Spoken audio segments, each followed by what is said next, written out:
This is me checking that the sound works. Let me just see. Hi everyone. I'm just looking at stuff. This is me checking. Amazing, the sound works. Fantastic. Hi. So this is the final episode, and it's just me. 3 characters out of the 4 have already died off. Unfortunately, we did like some pre-rolling before we started streaming, and like Tender died, Aware died, Polaris died. Phoebe's the only one who's going to survive, so it's just going to be Phoebe doing this game, this battle. If you've not seen Undergods before, I am joking. It's just that everyone went to get teas and coffees like with 30 seconds to go, or dairy milks. I'm a giant dairy milk. Let's do this. Other kinds of chocolate are available. Such post-Christmas energy of like, I've got a big dairy milk. Thank you, Caroline. We will also, like, David will actually be playing as well. Just to stay. Just kicked her out. Actually, David is doing an amazing job of playing the box. I also feel like this is very representative of Tender's efficacy in combat as seen in this game. Brutal. If David's gonna be late, then I'm gonna make that comment. Basically, I don't know how much David can hear right now, so I don't know how angry he is. Hi everyone, it's a very relaxed intro into Undergods this month. How much of that could you hear, David? Any? Not a word. Great. Let's just push on. We started, or is So, hi everyone who's watching. got a biscuit in my dice box?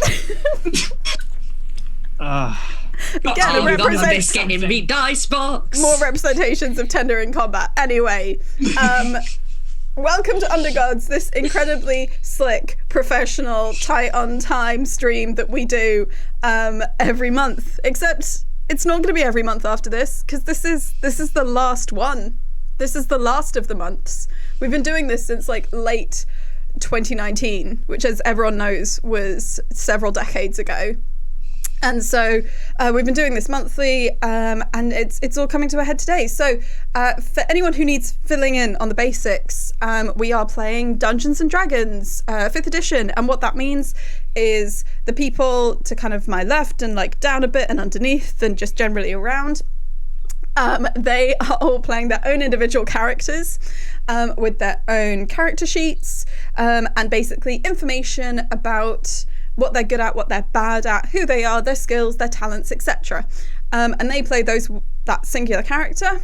In this case, a group of people who were originally thought to be descended from gods, but have discovered that maybe it's not so much that.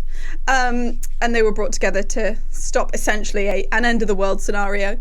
And I play the rest of the world. I play the people that they meet. I play their teenage children and their exes that we only see briefly in the shadows for like one episode, and then their other kind of exes, but then they still sleep with them on a ship, and it's all very bittersweet, and all of that kind of stuff, and the places that they go and the environments they find themselves in. And whenever anyone's doing anything, and it might take a little bit of skill or a little bit of luck, it's not totally assumed that they'll succeed, they will likely roll one of these, a d20, so a 20-sided dice, and if they roll a 1, that's bad. If they roll a 20, that's great. And it's all kind of on that scale. So yeah, we're getting into fights, there'll be a fair bit of dice rolling today. I think that's the general vibe for D&D. One thing that you might also see us use during this, and I forgot to check this with everyone beforehand, so this is where we see people who had one ready and people have to scrabble and get one. Pause cards, which is what we use. Hey, awesome stuff. So pause card is basically a card or a piece of paper with the word pause written on it. And we might use those in game. It's just basically if there's ever anything that is stopping someone from engaging with or enjoying the game, then that player can hold up a pause card. We take a brief break. That might be off stream, we might have a little break, or we might just kind of chat it out. And then we resume play when everyone's all right. And you also can use them if you're worried that someone else looks like there's something stopping them from similarly enjoying or engaging with the game. And it's just a safety mechanic to try and help people like edit and make sure that everyone's okay whilst we play. So another thing to do before we kind of get into all of it, I just say that this will run until about 5:30, slightly depends on people's choices and what these folks do. Additionally, we will have a short break for like 10 minutes, halfway-ish through.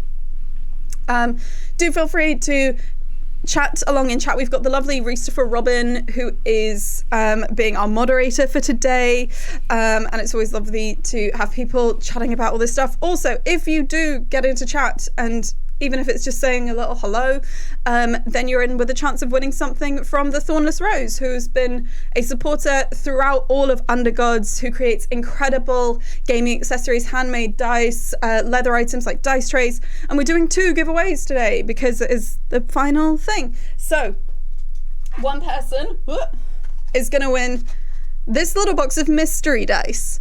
It has loads of different kinds of dice inside it, and this very beautiful leather handmade and patterned dice tray. And someone else is going to win this really beautiful notebook and these rainbow dice. I will say, unfortunately, we can only post to people who are in the UK. Apologies to anyone who's watching from like kind of vastly different time zones, but how lovely of you to join us. I think we'll get on to saying hi to the characters now. So lovely players, if you could please introduce yourself, your pronouns, your character's pronouns, and just in a couple of sentences, just let us know kind of where they're currently at, how they're feeling, a little flavour of them. And just to kick off, my name's Chloe. I use she, they pronouns, and I will be playing a variety of different characters during this session.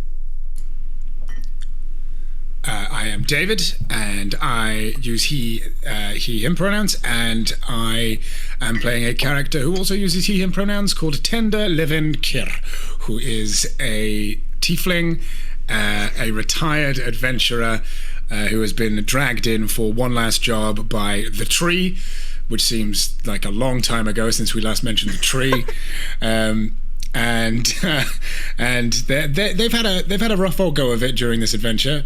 There's been some bad dice rolls, and they have completely failed to keep in touch with their teenage daughter. But the real dice rolls are the friends we made along the way. So they've managed to recover some dignity and are now all up on getting it done. Also recovered like several years of their life. Yeah, considering that he aged 6 years in the first episode and got like those 6 years back in the last one. That's a big win for Tender. It's a big win. Yeah. And his legs are really young now. Yes, legs are slightly younger than the rest of him. Anyway, Griff. Hi, I'm Griff. I use they, them pronouns, and I am playing a character whose name is unpronounceable. If you can't change the color and texture of your skin, it will. They've been dubbed Aware in a dad joke in the first episode, and that's the kind of commitment you're getting from us, and I think we should all be applauded for that. Aware currently looks like themselves.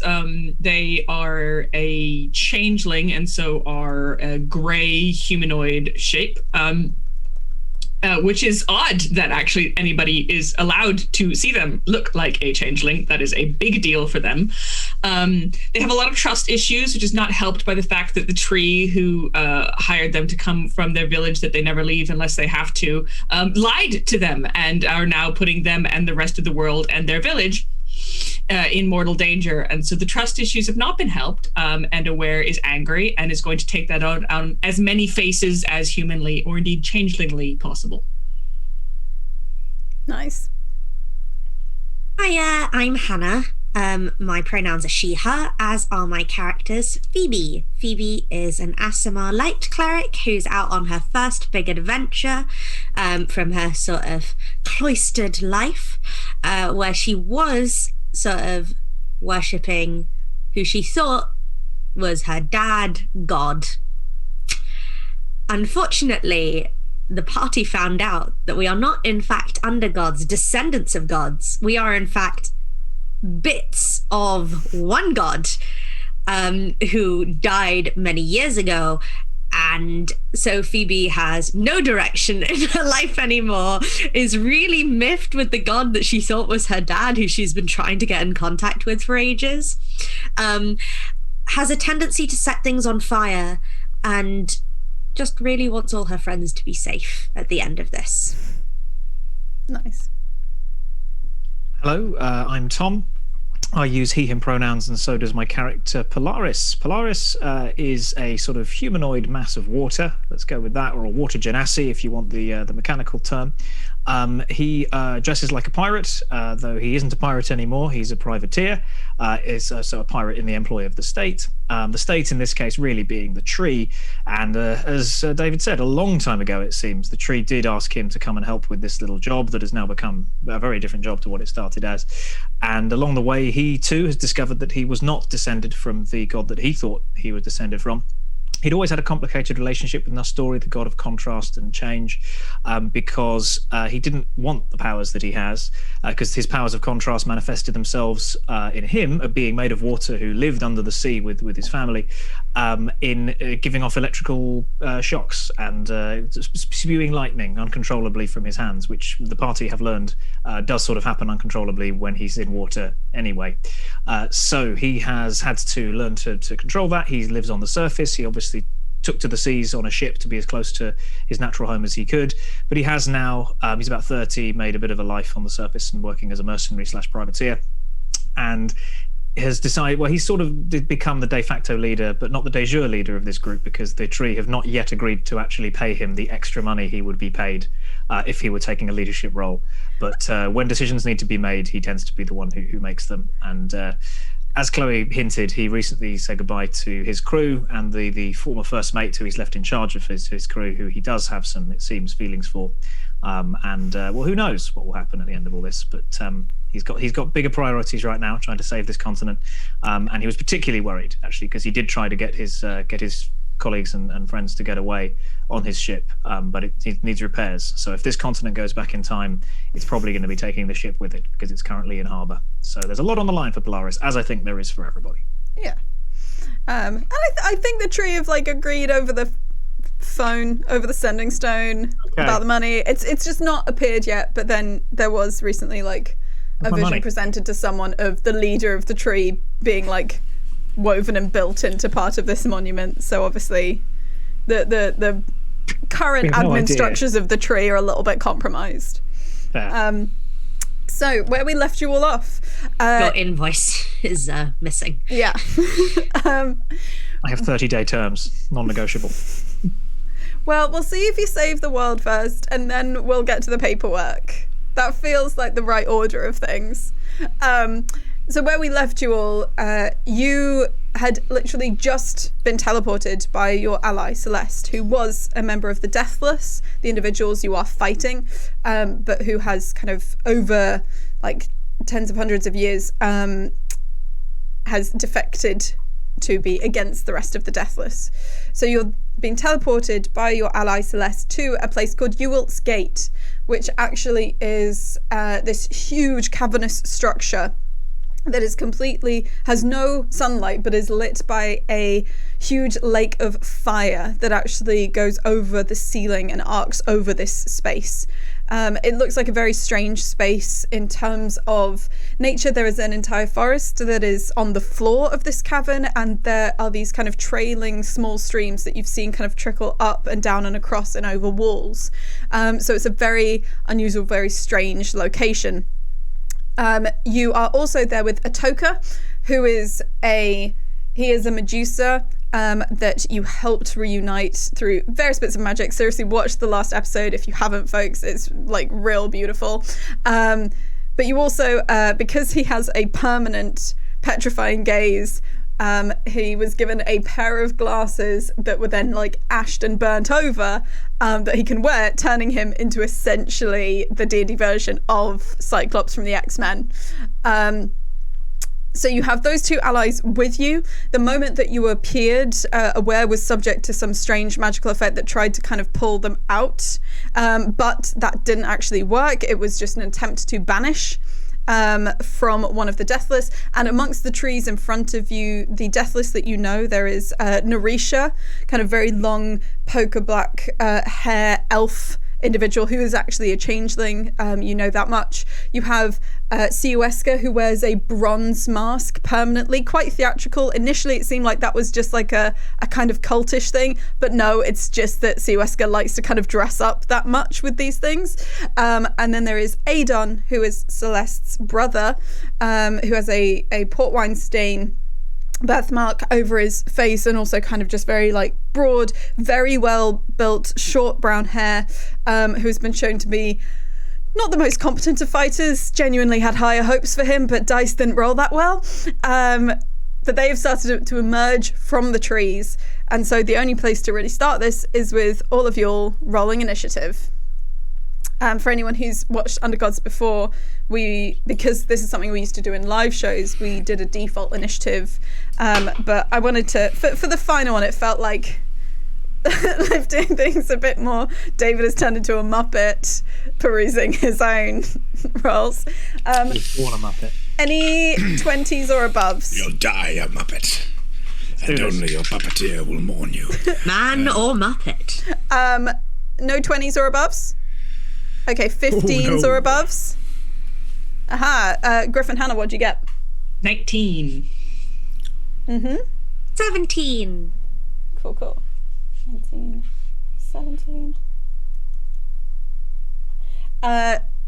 Tom, you didn't look as despondent as David, so I'm guessing you've rolled better. What did you roll? 8. Oh. David, is that 7? That's 8, I think. I can't tell how many fingers. How many, If you David? look at the gaps between them, it looks like a 3, but I think he's going for 8. I was going for an 8. Nails are nice. Oh, which of you has the higher Thank you. dex? Probably the bard. Probably the bard. I on got a plus- +4. Yeah, I'm +1, baby. Oh, wow. So Ooh, Polaris I'm goes first. all the way down Baby. there. And David is there.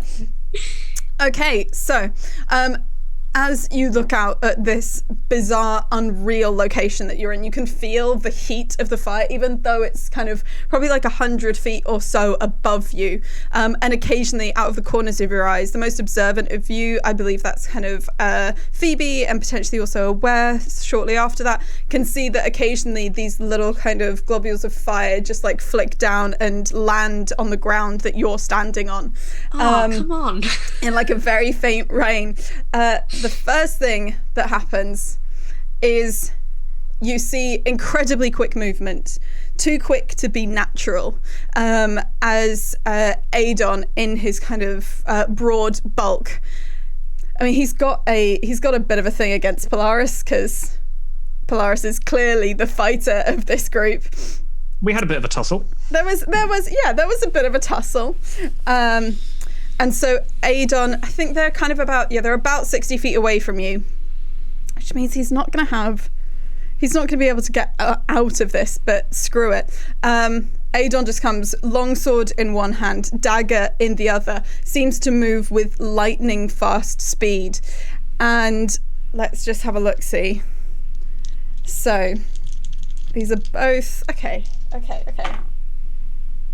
Jesus. That's 2 13s, which I'm guessing don't hit. Unlucky for some. That's with a +9. However, I also got a 28. Oh, Can't do anything about that. I love how when it's delivered in exactly the same voice as the singer. So basically, these two daggers just kind of flit off. Probably just like either your actual body or your coat, because you don't really wear armor. I mean, Polaris is like shirtless canonically. However, this longsword ends up being, let's just see, so it's okay, 12 points of damage. Manages to like kind of dig it in and slightly drag it as he pulls it back out. However, he's now face to face with you, can't actually move any further, and then probably no, unfortunately can't use any sneak attack or anything like that. So yeah, he's just you can see that he's ready with his longsword for anything that you might throw at him. However, it is then Aware's turn. This is all you've seen. Ahoy. The other two stand 60 feet away.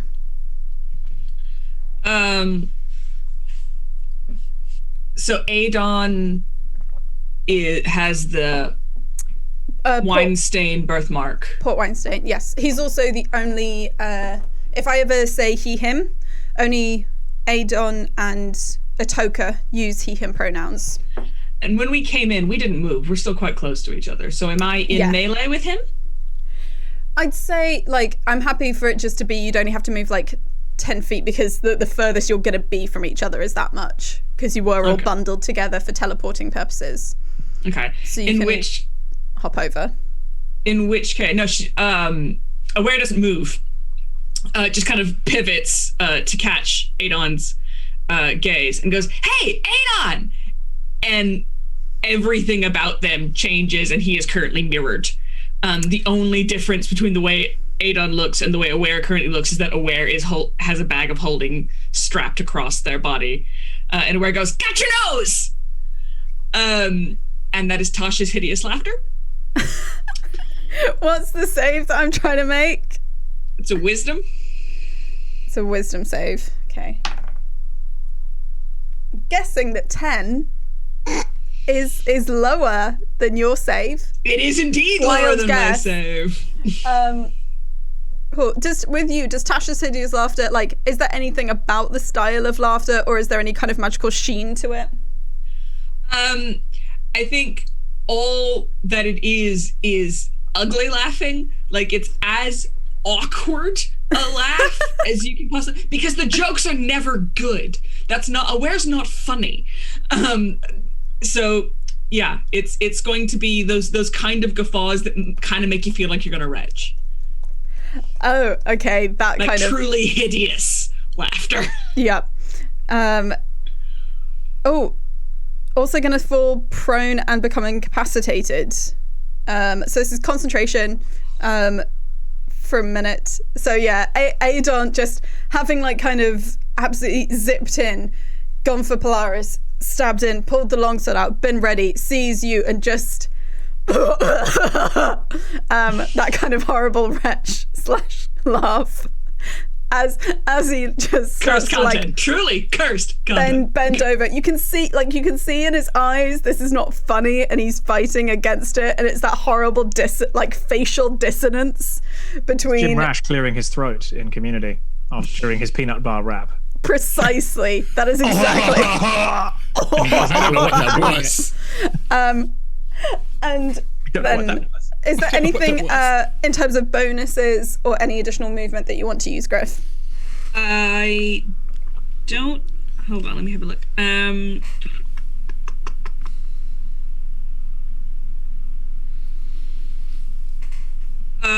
Yeah, I can go ahead and hit him with a sneak attack because he is in melee with a partner. So that is an extra d6 damage with a dagger strike, which they will have in hand. And can't react because incapacitated. So they just take it, right? Yeah. He can't do anything about this. Well, I mean, you still have to roll attack roll. Yeah, so that is that, and then that. So altogether, that's 9. 10. 10 on your attack roll. I still have to roll the roll. I thought it was just rolling straight damage. Oh no, you will get sneak attack and everything, but incapacitated just means they can't take actions or reactions. It doesn't mean that there's like an automatic hit. Okay. Oh, it's a 16. Just hits. And they take 10! However, does he get to gets to save on it anytime that he takes damage. So, come on. That is a natural one. If anything, it's funnier now. Somehow. Well, he finds the small amount of damage funny, but this only makes things worse for him. Can it be? Oh god. Okay, if this is too much for anyone to say, can it be because the strike is at his nose? Okay. And either you just like break it or it just goes. And that's why it's so much funnier. Nicked his nose? Yeah, like you get his Got nose. your nose. Oh no. Got your nose. You are like, that is me just suggesting people are free to veto that. It's just Okay, if it's funnier. I'll say then that what Aware did is go in for a punch with the dagger rather than piercing. Okay. Because I just can't take the cut your nose off to spite your face. Like they're not that sick. Okay, it's just like broken or something, but it's nose based, which just makes it even funnier. And still like laughing violently on the ground. You hear a couple of footsteps. Some of you, it's hard to hear beneath the laughter that Adon is currently kind of booming out into this slightly echoing, reverberative space. But some of you hear kind of like twigs snapping underfoot and basically the sounds of a couple of footsteps just drawing closer as Narisha, who you've all met before back in Aira, but weren't fully aware of her status back then, takes a few steps closer to you all. Yeah, probably gonna just... Actually, that's not the most damage. What is the most damaging thing that she can do? She's not gonna be able to get close enough for the most damaging thing. So just walks and it's gonna go for Tender. You see like a focus and a thought in her eyes as she walks kind of, so she's now 30 feet away from you all, slightly observing each of you as this happens, and just fixes in on Tender as basically what she sees as the necessary weak spot to aim for, and it's barely perceptible, but let me just... That was a really... Okay, I'm not using this dice anymore. That was just a performative roll, because basically you can tell that she's trying to make this seem really insignificant. She's making a bit of a performance out of, I'm going to do some magic now and it's not going to be any effort whatsoever. But you can tell it's a performance. She's trying to kind of play this off. So that's also a pretty bad roll. God damn it. So what are my... Oh, okay. Will a 15 hit you, David? Yes, except I'm going to use cutting words. What do you say? Like, Narisha has been silent. You haven't seen or heard from her since because the we dream. see, because I see that that it is a performance. I'm just going to be like, well, you don't have to try so hard, surely. And cutting words, can you roll? I roll a d8, which I just rolled an 8, and I subtract that from your roll. Yep. So... And you don't hit me anymore. There's this little tweak in Narisha's eyes as this kind of black and blue witch bolt just arcs out of her hand and goes over your shoulder and into the wall behind you, and you hear rocks kind of crackling and crumbling down from behind. And I don't think there's any... Look out, everyone, she hates walls. At least that was better than your friend's joke. He seemed to like it. Adon just still on the floor, just like despite being in huge pain. So these people are just... I'm literally going to swap out d20s every time they don't do something I want. It is now Phoebe's turn. We've got the whole gang together here, right? You're really close in, yeah. Excellent. And is our Medusa friend wearing his glasses? Yes, has the glasses up currently. Okay. I say, oh no, I'm trying to decide whether this is the time. Phoebe would not be thinking this hard. Phoebe would like to do command to our friend, not who's laughing and trying not to throw up and has had his nose nicked, but to the other two. Phoebe would like to cast command. Okay. And Is that upscaled command to do it to more than one person? Yes, it is. Okay. What is the command? Look in the Medusa's eyes. It's a one-word command. Oh. Yeah. Well, okay. Unfortunately, just because this is kind of one of the big things, apart from time, that separates command from suggestion. Absolutely. If I'd allow that, like, if you could communicate where to look, like with hands or something. I'm gonna point directly at the bridge of the Medusa's nose, not the glasses, the bridge of the nose. Yeah. And say, look there. They'll just take look, but because you're making it very clear, Look. there. Okay. What do I need to roll? A wisdom saving throw, please. Okay, wisdom save for both of these. Oh, this is already gonna depend on how good they are at wisdom saves. So, one of them's a 12. Nope. Right. And the other one is a 9. I hate these dice. I know this isn't how, like, statistics or probability works, but I hate them. I'm getting the bag. So. Not yet. No counting chickens. Yeah, no. Guess we're done, guys. No fucker has hatched yet. Easy. No. Easy. No. So, follows the command on their next turn. Because I'm looking at the wording and making sure I follow this right. So on their next turn, those two will look. And I think you kind of know instinctively that, like, you can feel that your magic has affected them and taken a little bit hold of both of them. Mm-hmm. Is there anything else you would like to do? I'm going to just double check because obviously being a cleric, it's not like 100p that I can do anything, so it would be a bonus action. I don't think I've taken a bonus action in this game before. You might not have that many. Yeah. To be honest, especially because you've just used a spell.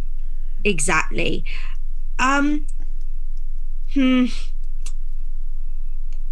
Well, I don't believe I can do anything because I've used no. I have healing word and mass healing word as a bonus action. It's you can only use those things as bonus actions, or are they abilities rather than? It's under bonus action in my thing. But if you've already used a magical thing as your action, you can't then use it as your bonus action as well. You'd be able to use them as a bonus action if you'd done like a mundane attack kind of thing. Okay. I won't do anything then. I will just nudge the Medusa and be like just do like an Eric Morecambe glasses wiggle at Atoka. Yeah. Well, seeing as Phoebe doesn't wear glasses, it would be like it would be absolutely shit all. Excellent. The next person to go is Celeste, who kind of steps forward towards Aware and just says, well, since they're... Do you want me to try? Points towards Adon. Yes. Try what? Yes. Flesh into stone. Yes. Okay. That seems about 6 seconds. Because it has flesh to stone. So... I'm just going to check that, he's not affected in terms of, like, being able to do this saving throw. he has to make a Constitution saving throw. Ooh. Okay, so Uh-oh. Celeste kind of takes a few steps up, obviously looking at the face of her brother, and you see just like kind of little almost like purple and green spines just in her eyes as she, like kind of little ice fractures as she looks at him. Oh my god, sorry, these dice. I've now used 7 different d20s already in this game. And Been punished for a lack of loyalty.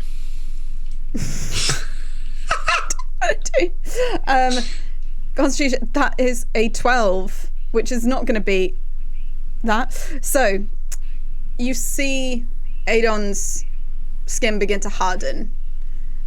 You probably also hear it in a horrible way as well, because he's still laughing. He's not actually taken any damage, so he can't try to shrug off the laughter. So what you're hearing is the laughter of someone who doesn't want to laugh as their lungs begin to calcify. And it sounds different. It sounds grinding. He's going to have to make some more saving throws because this takes place over several turns. So it's not an instantaneous thing because Celeste isn't a Medusa. But that is currently happening. And Celeste just kind of... Yeah, Celeste turns around and looks away because doesn't much care for watching this. Then it's Atoka is just gonna be really cool because Atoka has to wait for everyone else's turns. So all Atoka is doing is just like there's nothing else. There's nothing else major for Atoka to do. Like no ranged attacks, but just ready. Yeah, they pop the collar on their jacket as well. Yeah. There's a jukebox near him that he just like nudges and it starts playing cool fight music. Surely it should play Ring of Fire, Chloe. Surely. Fine. It's, you know, the imaginary jukebox that is there for a bit. Or a public domain piece of music. Yes. The laughing policeman. It is Tender's go. He gets to play the entirety of the Great Gatsby. Yes. It's Tender's go. Things seem to be going shockingly well for the group currently. Yeah. I'm going to try not to mess any of that up. So I am going to use Bane. Ooh, who are you using Bane on? Well, I can use it up to 3 creatures of my choice. Okay, is there a range on that? 30 feet.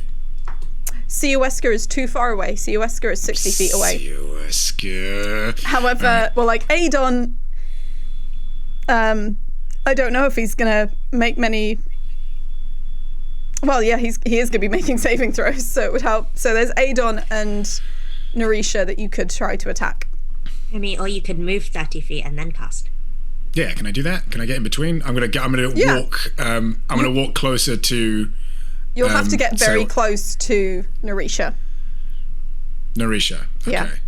Is Narisha the one that's too far away? Is Siueska? Siueska, but in terms of like how people are lined up, for you to try and get about 30 feet away from Siueska, you're going to need to be quite close to Narisha because they emerged from similar points, and Narisha just walked straight to you. Yeah, cool. I'm gonna do a cool guy slow walk up towards Narisha. Roll performance. This isn't your whole roll for this turn, but no.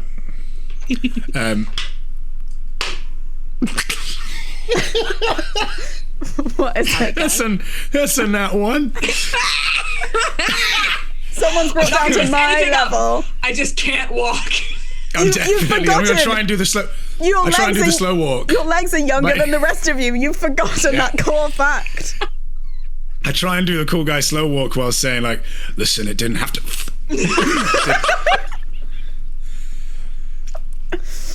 Didn't have to be this way. We could have settled. Oh, fuck. Stuck my toe. Mother. You don't have to try so hard, do you? Oh, Yeah, all Yeah, right. Narisha says your own singer right back at you. Yeah, great. Hey, guess what? Bane. The fact that the way you cast the spell is just Just say it. Like yeah, a just Pokemon. exhausted, just tired, just All right, Bane. Bane. Actually, he Charisma just goes, saving hey, you know what? throws. Guess what? Yeah, you don't even know what that did.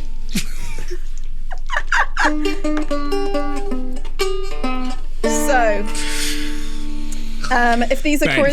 charisma saves, yes, Yes. that is a 13 from Narisha, Let me find my spell save DC. It is a 15. and it is a 20 from Siueska. Siueska gets it. So Fine. Narisha currently is under Bane. That just affects attack rolls or saving throws. Yes. Adon do it as Jeez. well? Adon, yeah, I wanted to Adon as well. Of course, yeah, because Adon is just on the edge of that. Yeah. Adon rolls Adon's second natural one Oh, of bless. like the past 30 minutes. I'm starting to feel sorry for our big bads. I'm starting like, how about you? feeling sorry for me? No mercy. I'm gonna exhaust all of my dice by this rate. So, are there any bonuses you would like to take? You've done your walk, and your spell. I stubbed my toe really badly and played a bad tune. Yeah. You've done some walking and you've done some talking. Enough Do you have and any gun talking. you'd like to chew? There we are. I will. You know what? No, I'm going to save my bard inspirations. This seems to be going all right, and I don't trust it. Okay. Tom, Aye. Polaris' turn. Yeah. What? I'm a fighter. It feels like the guy who I was really rearing up to, have a scrap with, has begun laughing uncontrollably and is now calcifying at my feet. So even if I wanted to fight him, I'd be a bit like, this feels a bit low. It would be, yeah. I don't think it would be a great look for Polaris personally. We've got a reputation to consider. But meanwhile, Narisha has begun looking at the what's happened, Narisha? Narisha, it's not Narisha's turn yet, but Narisha has been affected by command and by Bane. And will look when And it is- gets to and- her turn. Yeah, when it's her turn, she is going to look. Okay. And is there anyone else here that is? Siueska. It is. All you can see is those three individuals: And who's the third then? I've lost track. Adon, Narisha, Siueska. Siueska, right? And what's Siueska Siueska? is the one who hasn't been affected by Bane, but has been affected by command, and who is the furthest away at 60 feet, wearing the bronze face mask. Right. And so two people have been commanded. Yes. Oh wow. I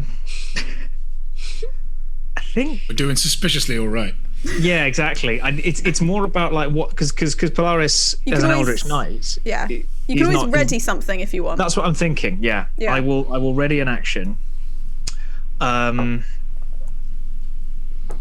mean, it's a bit okay. Yeah, it's a bit. Actually, no. You know what? We'll give it a go. It'll inevitably mess things up. Great, love it. We love it. It's all a bit grim what's going on at my feet right now. And as the Adon is turning into is slowly, very slowly turning into stone. Yeah. I'd like to kneel down and just mutter like let's try and speed this up then, shall we? And like try and cradle his head and point him towards the Medusa. It's weirdly compassionate.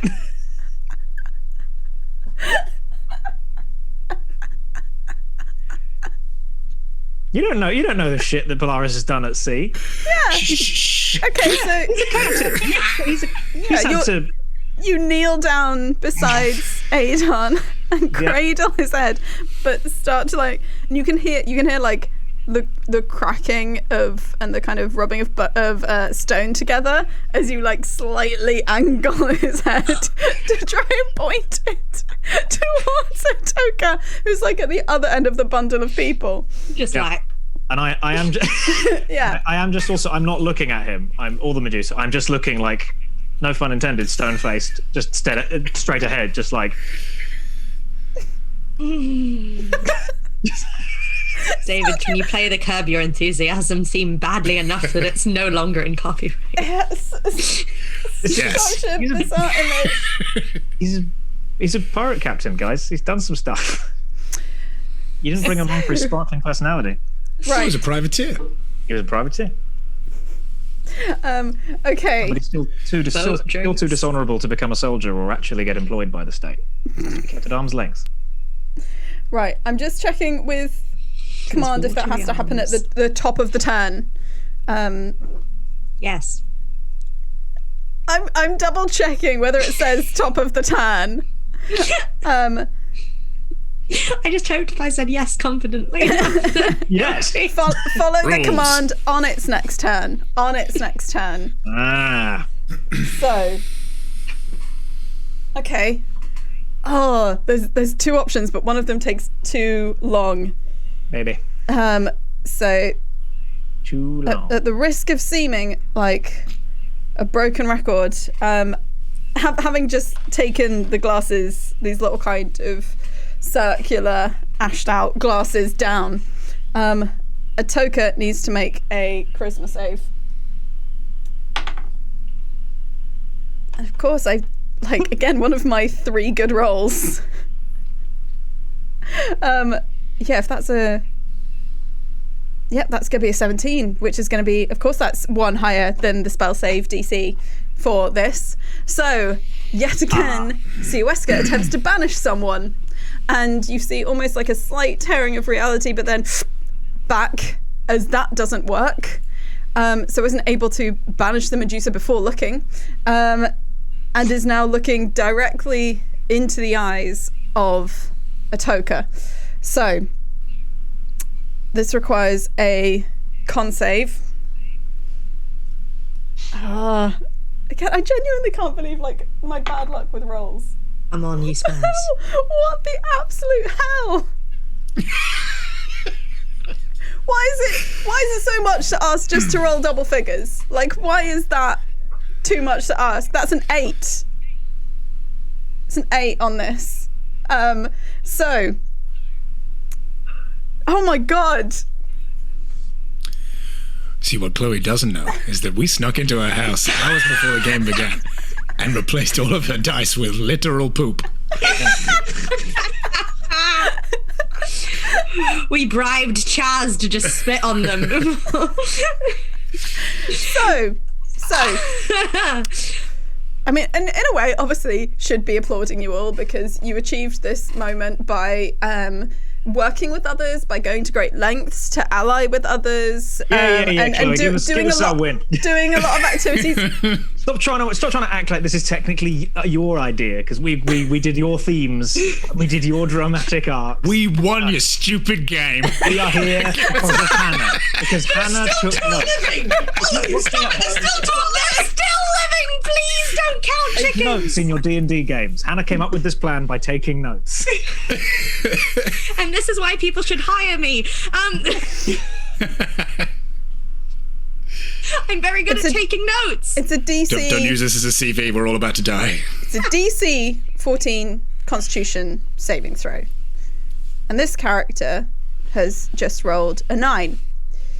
If the saving throw fails by 5 or more, the creature is instantly petrified. So, Does Phoebe just fucking dab? do you actually dab? Good way of avoiding seeing a Medusa. Actually. Absolutely, it's covering my eyes, mate. The anti-Medusa dab.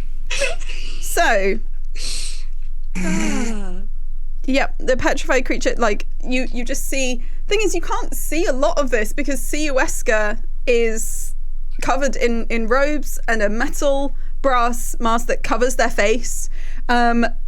However, you do see like the ceasing of movement, and you hear that kind of strange crackle, and they are transformed instantaneously into a solid stone statue. Still technically alive in a way because you could still attack, but is in a suspended state of being.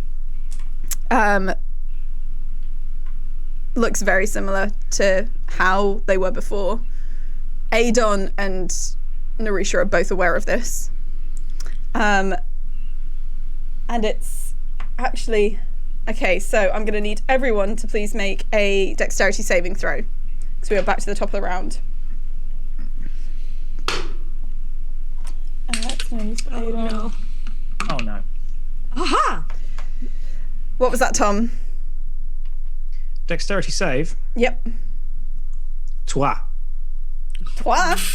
Toi. Un, deux, trois. As in un, deux, trois. Oh, merde. Sacré bleu. French words. I didn't study French that long. How did everyone else do? 18. 18, 20. Bam. Naturel. Wait, no, wait. Naturel. Bang's 20. 20 Oh, aussi? naturel. Oh, naturel! Raymond? Le vin naturel!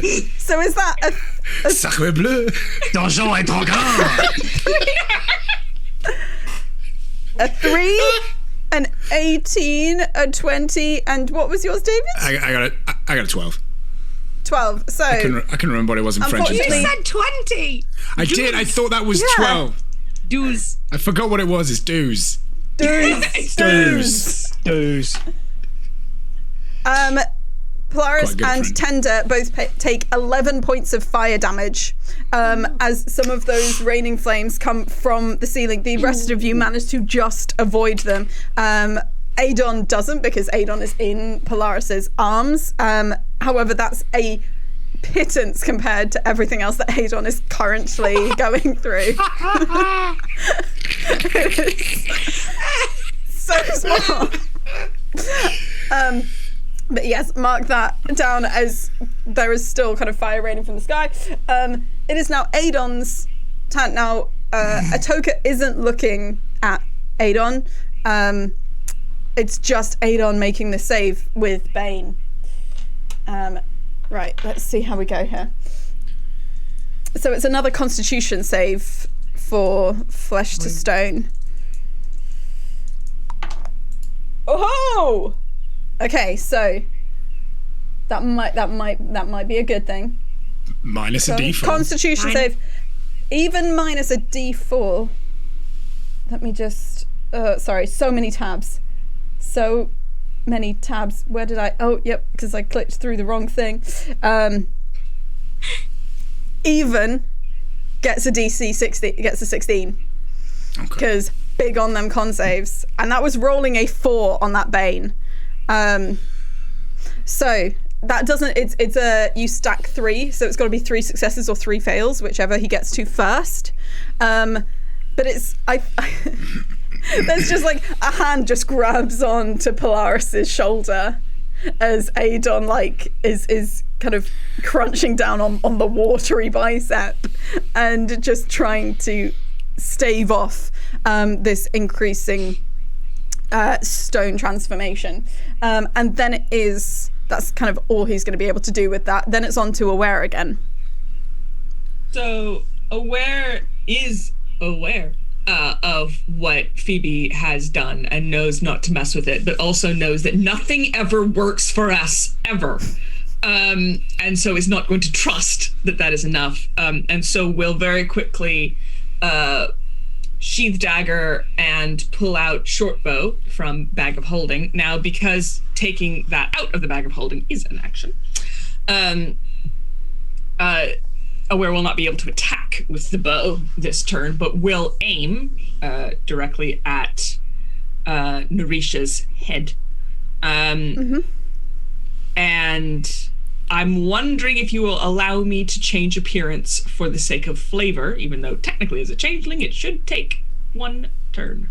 I'm more than happy with some flavor shift. In which case, in taking aim, Aware will go from being Adon to being Narisha. And we'll go, tell me, fam, how are the apples this season? Cool. It is now Narisha's turn. However, Narisha is looking at... There's two things to do here. A, Narisha doing some stuff. So, Tender, you got right up to Narisha, didn't you? Yeah. Okay, in that case, it's gonna be this. Finally! That's a 21 and a 24 to hit. Yeah, they both hit. Can I use cutting words again on one of those? The 21. Is that a thing I can do? Yeah. I'd use it on the 21, obviously, because that's the lower one. Yeah. But yeah, you can use that. Actually, no. There's no point because I can only roll the D8, and my armor class is 11. So. Oh god. Yeah. Don't waste it. Nope. So, this is only one-handed, so it's gonna be. So that's 10 piercing damage to begin with, and then because you got really close. And this is finally where these rolls pay off. That's a lot of dice. That is... Oh, that's not a 6, that's a 9. That is 15... That is 31 points of necrotic damage. As you having got close to Narisha, before she has to follow that command on her turn, just... brings out, like it seems to form in her hand, like out of shadow there is just this huge spear and just one-handed plants it into your chest. I would like to use my reaction. As this as this happens, I would like to make use of my Undergod ability, the top level one. Which is a use of my power of a wielder of energy powers, which means I can change the change the damage type of a spell that is being cast. This is a spell, right? Because it's a summoned. Is it? This is an action. This is a melee weapon attack. It's a melee weapon attack using a thing. In that case, I think it's a special stat block thing. This isn't a spell. In that case, I don't think I can do it. Unless you want to give me it because it's still a damage type. I think because there will be like other spells and such like. Okay. I won't give away what would have happened. Yeah, like you almost go to do something and then. I glance and I'm like, you're busy cradling a dude. Well, I think I look up and I instinctively but then I clock. Oh no, that's a physical. She's actually attacking you physically, just with magic. Sorry, the creating the shadow, the creating the spear was a flavor thing. It's just an action called Shadow Spear. Gotcha. And in which case, as I go down, because I am now down, I say to them, just.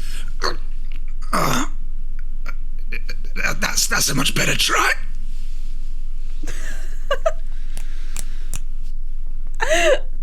just smiles at you. So that's those. But the second part of the multi-attack, doesn't she have to look at the it says the Gorgon at some point? Yes. It says that has to do it on the next turn. It doesn't say at the top of the next turn. And so I'm doing the full multi-attack, which for this character is both mundane and spell attacks.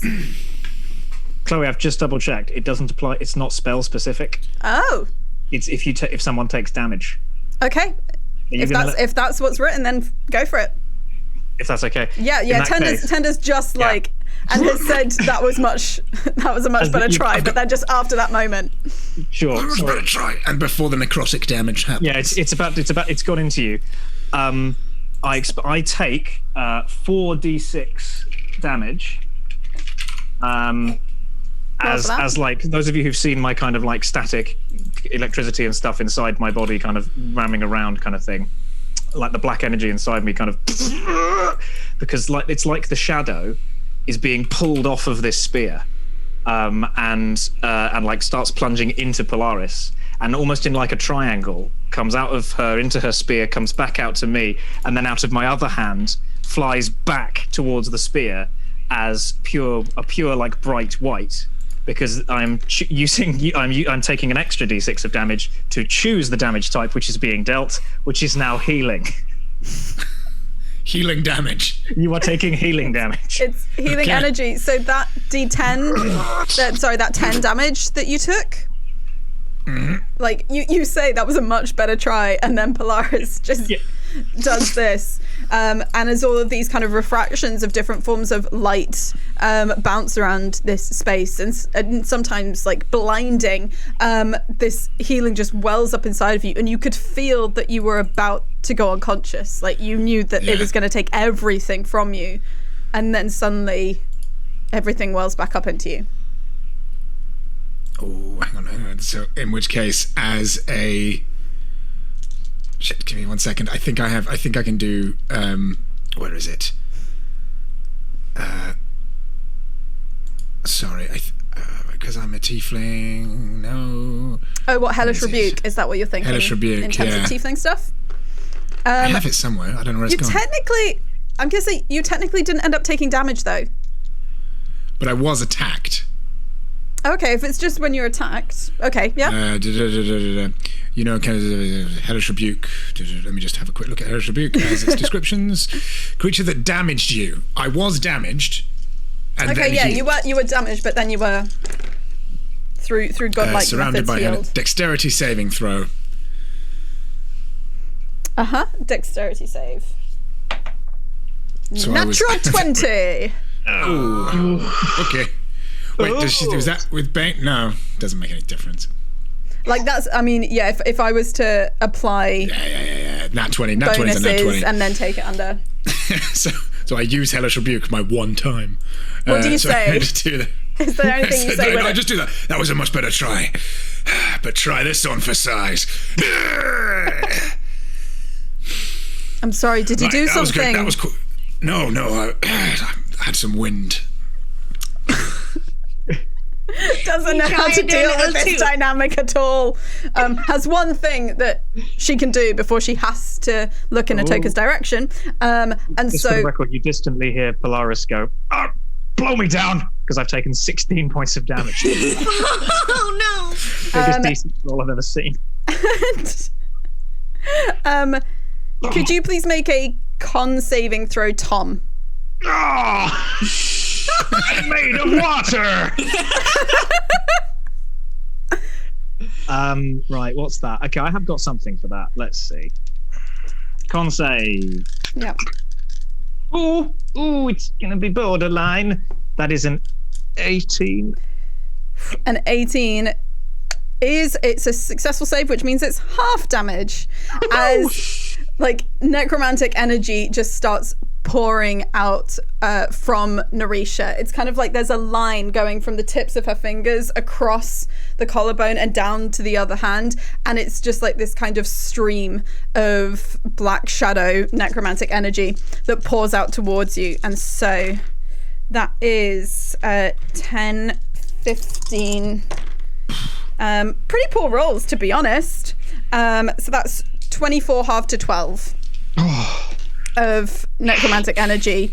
As you feel, it feels like it's deeply it's extra disturbing for you because this is blight, and so you feel like just like moisture is being drained from you. It feels like you're dry when you're made of water, and it's deeply, deeply unpleasant. I will never be dry. And now comes the point. I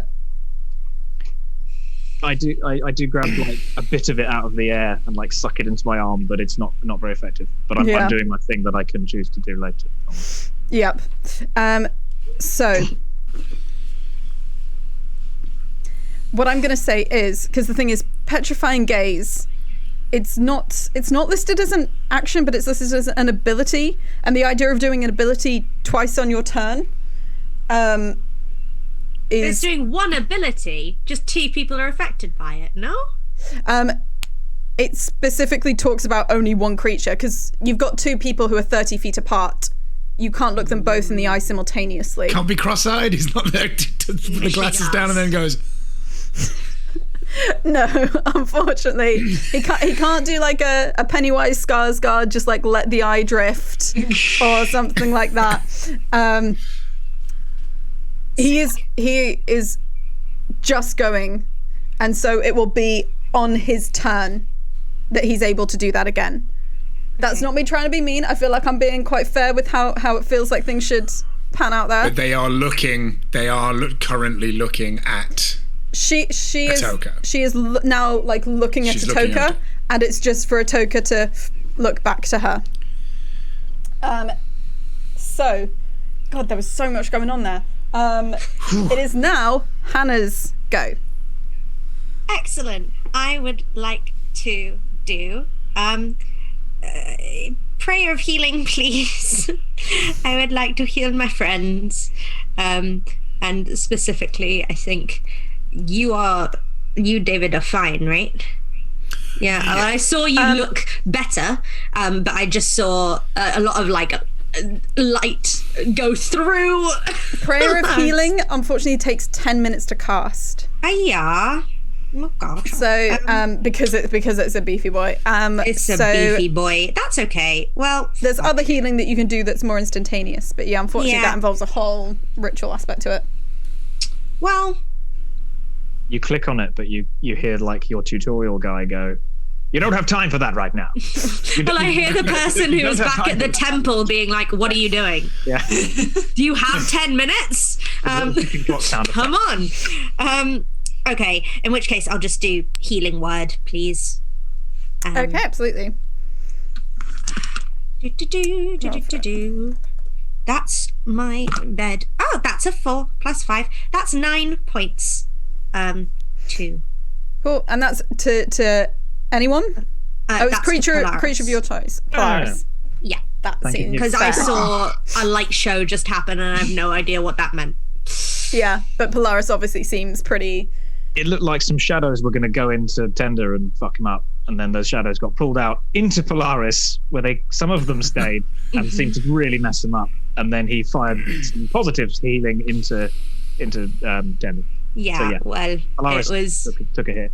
From Phoebe's point of view, she's just gone and like a little blue fire, like just dancing around the bit where I saw things went in. Thank you. Yeah. It does help. Obliged. No worries. And now we wait. So, Celeste unfortunately has used the only spell slot that she could have to cast Flesh to Stone, and has, used it relatively well. So looks around to the rest of you. Is this going to be... Damn it, that's touch. Yeah, screw it. Runs up, not dashing, but just like moves up very quickly to Tender, and just puts a hand on your shoulder and goes, "To keep you safe," and turns you invisible. Because you're right next to Narisha. And you suddenly you feel I feel invisible. Yeah, you feel invisible. It's like with your spouse, huh? Yeah. There's nothing else that Celeste can really do from there. And so it is Atoka's turn. And he looks back to where Narisha is. So this is another saving throw. Okay. Come on, dice that gave me a nat 20. Come on, dice that gave me a nat 20. Come on, Bane.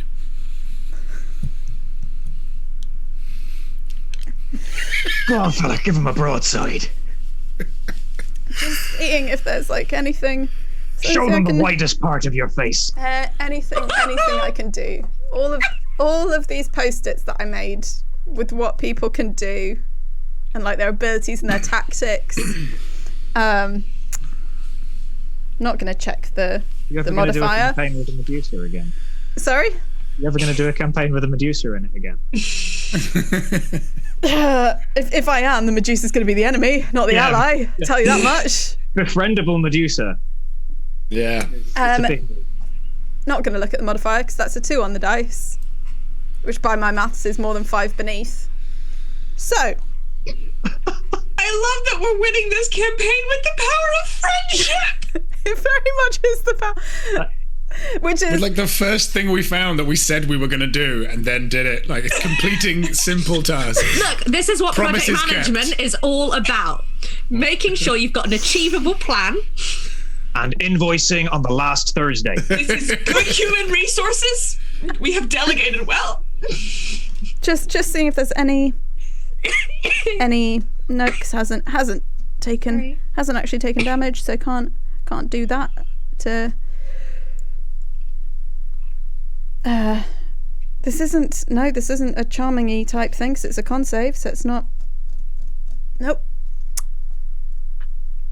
Tender, you're the one that's closest. You're invisible. You can see this. And it happens as she's looking up at Atoka, but there's still kind of a hand with the shadow spear.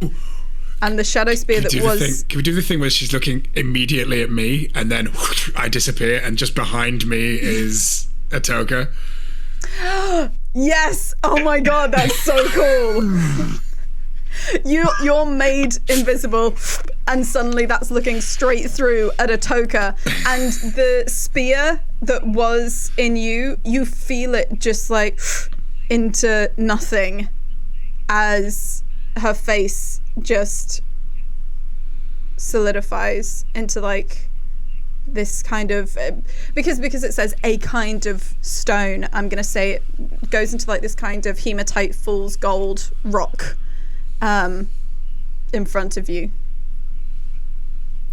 and things are a little bit quiet. The main sound that can be heard is the crunching and the strangeness coming from Adon, who is currently the only one who hasn't been turned into stone. It's your turn, suitably, David. It's at this point, David. Just kind of looking around like, are we? You look around. As you're looking around, there's a weird hum. Hi, Dad. I thought I hadn't heard from you, so getting in touch. All good? I'm with Mum. Not much else. Love, very. As Kylen, it me, 10. Okay. Not want jinx it. Then don't. But things look good. Should be home in time for kippers. Love you and Mum very. Okay. Oh shit. I think it got cut off Did I at get too love you many? and. Love you and is even better. Love you and. Are you happy if that's your turn? You could take like a bonus. I think can I roll a perception check at this point just to Sure. kind of do a it's quiet too quiet moment? Yeah, absolutely. Just to kind of see what's going on. I mean, fire's raining down from the sky, everyone's turning to stone, but what seems untoward here? Well, I rolled a 2, which gives me a... I was distracted. That gives me a... if that was an investigation, that gives me a 9. Your ears are kind of ringing a little bit from the weird, like, necrotic energy that then became some kind of weird healing flood into your body. And so you look around, but you don't feel like you're really absorbing everything in this space. Plus, the more you look around, you, like, see rivers that are kind of running up cavern walls and stuff like that. Stuff that just doesn't really feel like it makes the most sense.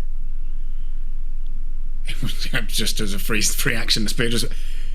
Did we just flipping win? That comes from nothing. Like, no one can see you. Yeah. You can just hear Tender's voice saying that. Since that was, like, it was using Ascending Stone, it wasn't a spell when you replied to Len, so it didn't bring you back to view. Tom, you heard that? Did we just flip and win? How's that for celestial navigation?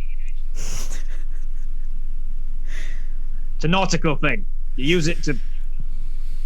How you doing, big fella?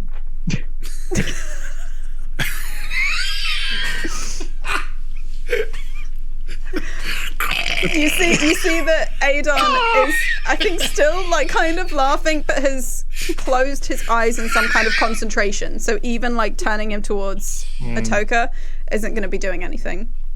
Oh God! I think then I'll open his eyelids. Do a strength check because they're stone, mate. They're calcified. Is he calcified now? No, he isn't fully. He's still got fully, like he's had one success, but it's a matter of 3 successes or 3 fails.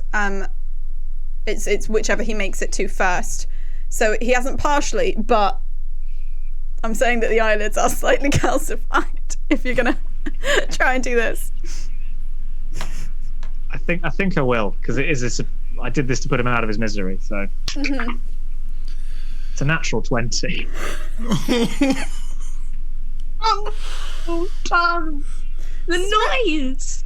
like, I know I didn't know where this fight was going, but I really didn't see it going with just like you cradling a man in your arms, like dragging open his calcifying eyelids. Is there anything else you'd like to do with your turn? You could do a bonus or movement if you want to just carry him over the threshold of death. No, I think I'll just sit here with him and be like, look, Tender was right. It really didn't have to be like this. Okay, we'll come to him. See you, Wesker. No turn. Can everyone please make me a dexterity saving throw? Ooh. Encore le vin. Le vin? Ah, Oui, c'est c'est magnifique. pas juste. Mais pas vin pour naturel. moi. Le vin naturel. Délicieux. C'est bon. Et aussi, Phoebe's just jiving and juking and dabbing everywhere, having a good time. I know I'm overpowered, but I didn't expect to get nerf. How much damage do I take? strong multilingual joke there. Thanks. Got a Danish passport, it's fine. Tender, aware?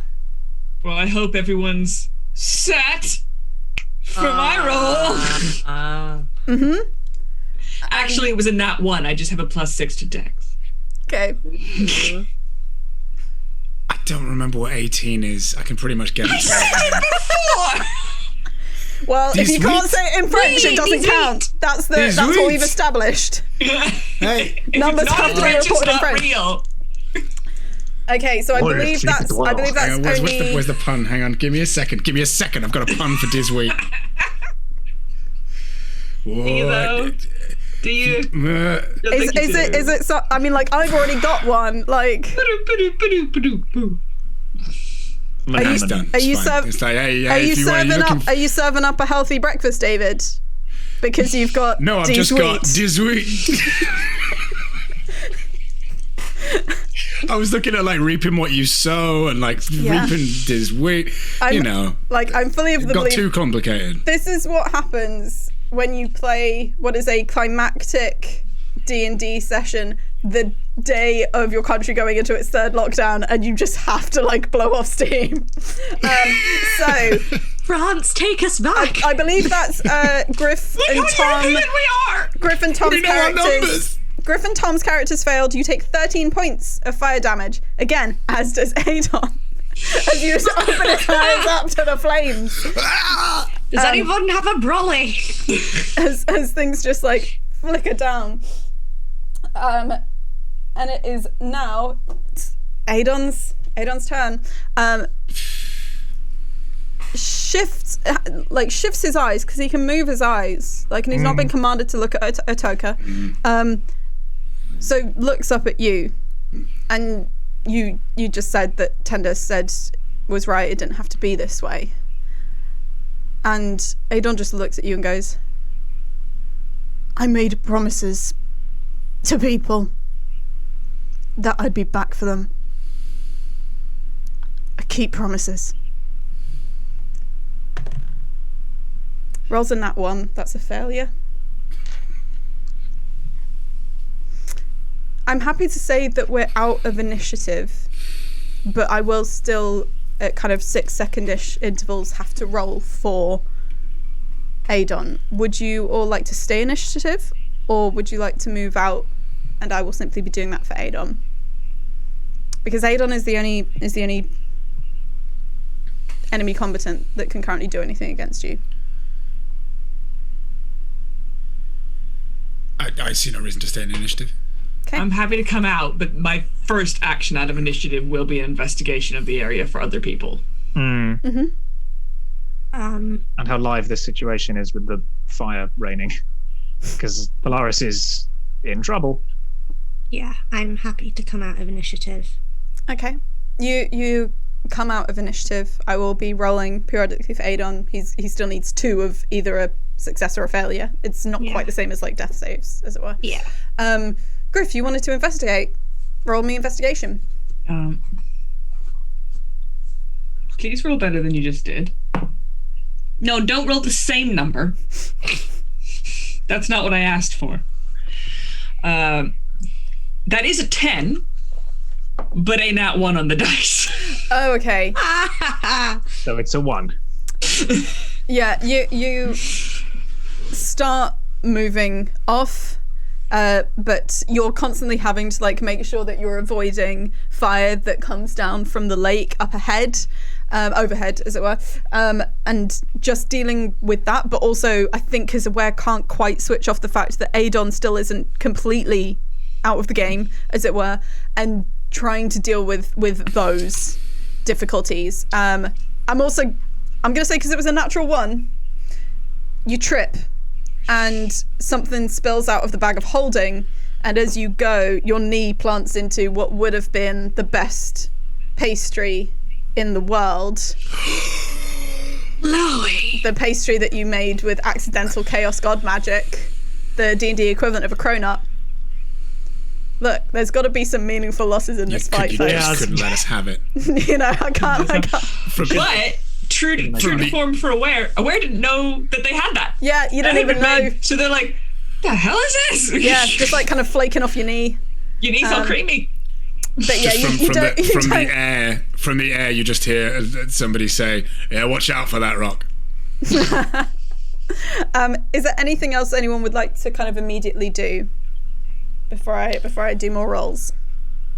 I would like to go over to Polaris and cast Cure Wounds at 2nd level, just in case.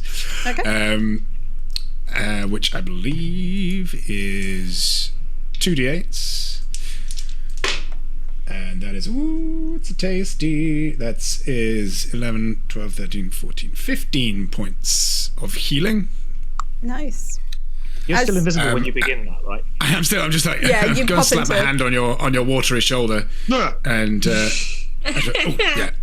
Sorry, just thanks for that earlier, Captain. Oh yeah, just please do words. As you What a treat. plant your hand on, you also feel Adon's hand just move up and grip on again, kind of almost close to breaking your hand. That's a success. 2 successes, 1 failure. I am going to say, should I just make sure? No, we can't kill him. That's the point. No, I could cast command again. Probably. It Be might. quicker. I understand that it might be a bit much to ask, says Celeste as she starts walking back towards you.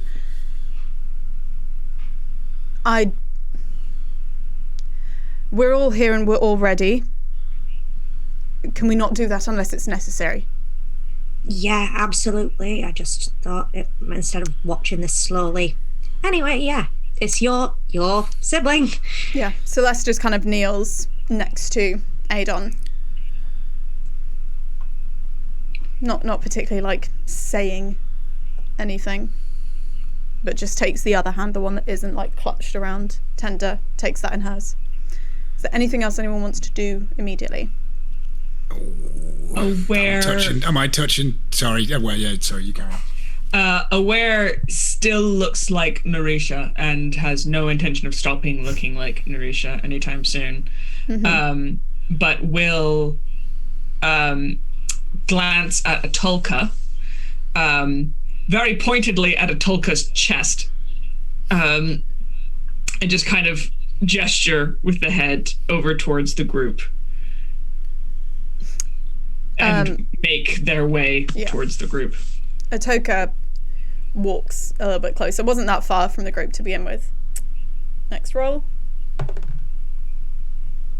Need to check that against Bane and stuff because that's kind of on the edge. So that's going to be, it's a DC 14. And, oh man. So the DC is 14. I rolled an 11. He has a +4. And on Bane I rolled a 1. So that's the third success. And he's grabbing, I won't do like, but just he's as he's grabbing on, and Polaris, you also feel this because like your hands are firmly on his face. You feel this shake off. All right, we're running out of time here. Okay, Phoebe is going to cast command. Okay. Can I quickly just say, because I'm touching both of them, can I almost, because I'm touching both siblings. Oh, are you Right, like she's you got a hand can on my reach hand. you can reach your hand over to touch Celeste as well? Yes. Yeah, just because I'm by both of them, I almost want to, slightly involuntarily, but because I'm so used to doing this with family members and I want to use my 8th level thing to share memory between them. And I don't really know. I'm a tube. I don't have any. I don't have any. You don't have access. I don't have access, and also I don't have control over what memory they share. But I'm kind of just letting them for a second, almost without making you like narrate the whole thing about two memories. Like the idea being that almost they're duking it out between two memories of like what it is that they want right now. Can you roll me and memories that prove their point? Can you roll me a D100? And can you roll me it once for Celeste and once for Adon? Yes. Oh, that's so cool. Where is my D10?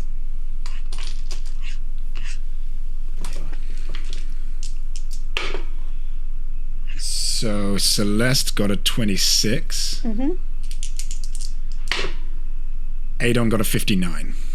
59. So in terms of the memories duking it out, Celeste's one is basically of an adventure that the four of these individuals, because they were an adventuring party back in the day, but hundreds and hundreds of years ago, it was an adventure that they all went on before they found this place and before they became immortal in this way. And it's genuinely just a very simple one. It's like fighting off a vulture that came to get their food. It's not even like a grand fight, but it was just something that was a moment that became just funny between all of them. And his memory that is duking it out, because he got the higher number, is of him. I think you get an echo of this. I'm going to say for flavour, you get an echo. Yeah.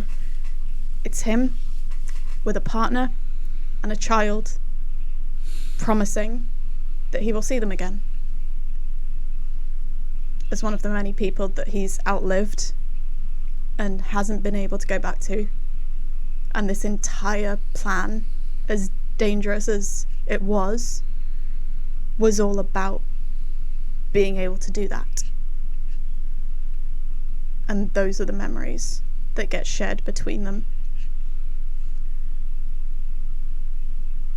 What am I rolling on command to look at Atoka? Wisdom save, please. Wisdom. And Bane. That is a 15. Missed by 1. So you are must look at Atoka. Phoebe just goes, "No, look!" Again, because the fear of a fight starting up again, of losing these people again, surrounded by flaming things falling from the sky. Okay, so this is a con save.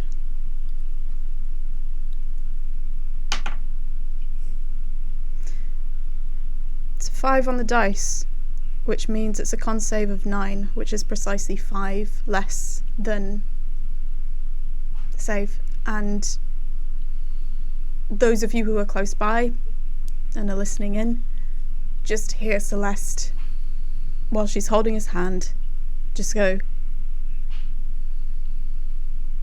"It's gonna stop now." And he's fixed. He's stone.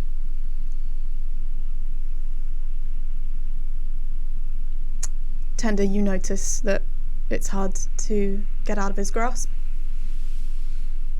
Same with Celeste and Polaris. You feel the weight, the sheer weight, because his weight has increased tenfold in that second. Atoka just presses his glasses back up. And Celeste just sits for a moment. Aware would reach out and rest a hand on Atoka's shoulder. Wouldn't say anything. Atoka lets it happen. Like it's clear that he's letting it happen, but he's not kind of doing anything in addition to it. Yeah.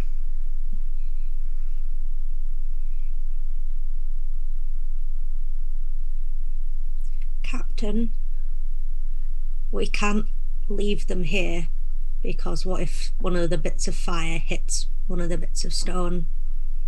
It's not respectful. It's not safe either. If these get damaged to the point where they die, they come back. I don't know if that's true. The only thing that can typically undo this is greater restoration or other magic. That's what would need to be protected against. Do they still have people out there who would want to come and do that to them? This place is the kind of place that you can only find if you already know where it is. I don't know who else, bar those of us standing here, who would be able to. And what about you? Are you worried about defection or something yet again? You've got an infinity to rethink, as you've already rethought, and the curse of infinity, that it seems that we've been spared in whatever weird situation we found ourselves in. I am asking in a roundabout way if you want to join them. See, I'd like all of you to roll an intelligence check.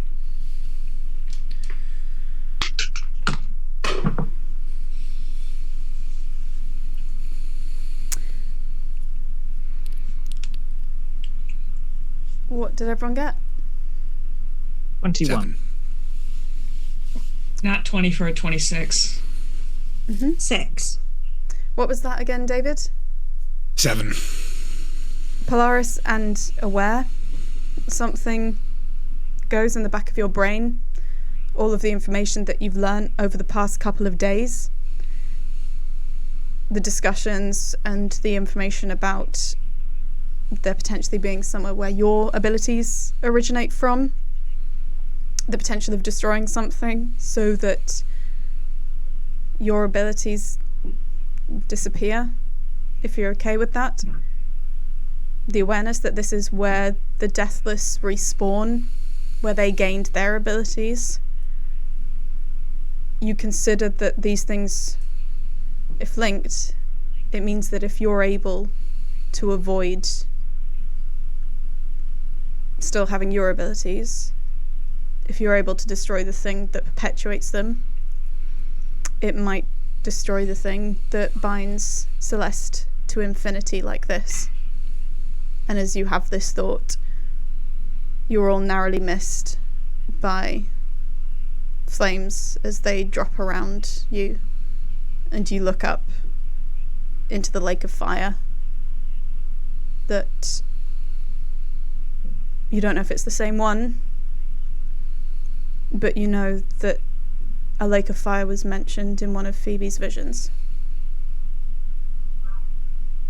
And you have a moment with those thoughts and what the options here are. And that's where we're going to pause for the break.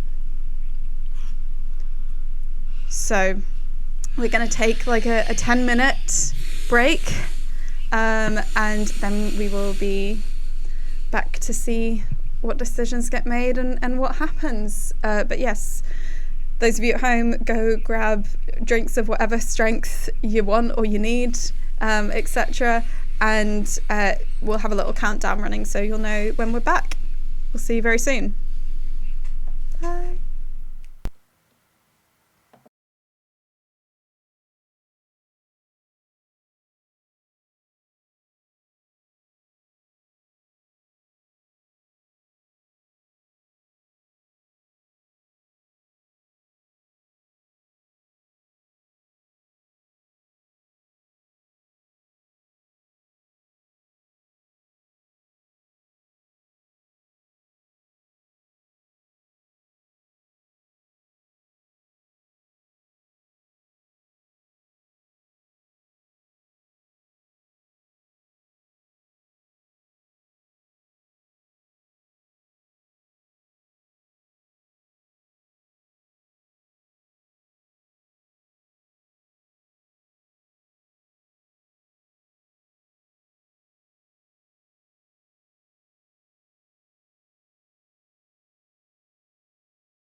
There we go. There's my mic. Sorry, we were just chatting about what people could have done, would have done, maybe done, because a lot happened in the first half. If you are for some reason just joining us now, welcome. Some of this won't make a lot of sense, but in the first half, the group took on the Deathless. And thanks to terrible rolls on my end, a solid plan built up with allies, fortunate luck on the side of the players, all of the Deathless are currently now stone statues. Some of them more swiftly and easily than others. Tender, Polaris, and Celeste are still partially entangled or burdened by or connected to the stone hands or body of Adon, and we just had a moment of suggesting to Celeste whether she might also want to be made into a statue to avoid the immortal existence that the Deathless have, and that led the other Deathless to try and create a teleportation circle that would take everyone back in time, so that they could see the people that they had clearly outlived. I left it with Aware and Polaris having some bits of realizations. Celeste has basically looked back at Tender about this suggestion and is assembling some thoughts but hasn't immediately responded. Actually, maybe there might be an immediate response. There's nothing, however, that... Yeah, Celeste doesn't have anything that would bar just not looking at Atoka. I mean, Celeste is not looking towards Atoka's eyes or face. Aware and Polaris, is there anything they want to do with the information, just kind of refresh in their minds? I think Aware would, because I don't. Aware's arcane knowledge is next to nothing. They don't actually understand much about the world of magic. It's not what they do. And so we'll look at Phoebe and say, do any of the people on your hand have any ideas about what the effect of stopping this would be? Stopping it? How would we stop it? I don't know. But if we stop this, I can doesn't ask. it stop and then points at the Deathless? This? I can ask. And Phoebe has the ring, which Maron left to her. And part of the condition was that I keep it with me. And Phoebe slips it on. It's been in a pocket. She has pockets, canonically. And slips it on and goes, "Hi, everyone." Hello. Bonjour. Salut. Yeah, Maron at one point learned French from one of the souls. Fantasy French. And Phoebe goes, "We are in the place where the Deathless were created and the Undergods were split apart from being one god. What would happen if we tried to destroy the place?" Sorry, that was the... I've got... Yes, One of the spirits has a biscuit in their throat. Increasing the suspense by Everyone's coughing. invited. Do you get biscuits in the ring? That's so cool. Wait, how does that... They're party rings. They're all party rings. Oh, no. Interesting. Well, presumably, it would if you were able to destroy such a thing, it would be like just snuffing out a candle or some such. It would be a complete diminishing of that light, that ability, that power. Obviously, normally there'll be some kind of release, but that might simply be the release of... Well, it doesn't necessarily mean something bad. Are you asking about the safety of it? The advisability? I'm no, to be honest. I should be, shouldn't I? I was asking what the possibilities were, and then I could make a risk assessment later. Yes, like we heard that word once, that phrase, project managers. Yes, that's what they do, Yeah. risk assess. Well, if you're looking at the possibilities of destroying something that is a remnant of some shattering or some magical effect, most likely, yes, it's like if the larger thing that was then shattered, that's the core flame. Sorry, we quite like candles and flames as it's a useful Yeah, no, me example for too. different things, you see. Fire, great. This would Phoebe looks like, by the way, that she's sort of on the phone to the ring, holding a sending holding it stone, up awkwardly. holding the ring here. Like, even though obviously she's not holding a sending stone or whatever, and all that people are getting is just. As soon as she says, yeah, fire, great, Tender's just like, oh, God. Are you familiar with the conceit of some people make these things? They can be powered by water or sometimes by flame or smoke engines. Oh, that sounds like okay, Polaris. Well, you know what happens when you break down an engine, when you take it apart? What happens when you break down an engine or take it apart? Oh, sorry, no, it wasn't not a joke structure. It ceases, Okay. everything that it is connected to ceases to move. You take apart or you destroy the engine, everything that has some effect placed upon it from the engine ceases to be subject to that effect. So the movement of our bodies reincarnating or their bodies not reincarnating would stop as well. Presumably. Okay, We presumably. wouldn't, Well, we've not done we this wouldn't before. spontaneously de-incarnate. I will You ask. can't hear any of this. No, well, I can hear what she's saying. are we going to spontaneously de-incarnate if we tried to I'm stop? feeling worryingly left out of the loop at this point. Okay, one moment. Hello, everyone. Having a chat. So, basically, that's an engine. And if we tried to take it apart, then the things that go into an engine will stop moving. But that Would. means, because they haven't done it before and they don't know, all of this is conjecture, they don't know if we'll de-incarnate or just lose our powers, and they reckon that the Deathless will stop living forever, though. I think. You can hear kind of like small coughs in the back of your mind, Oh, Phoebe, no, as though maybe someone's not. trying to go.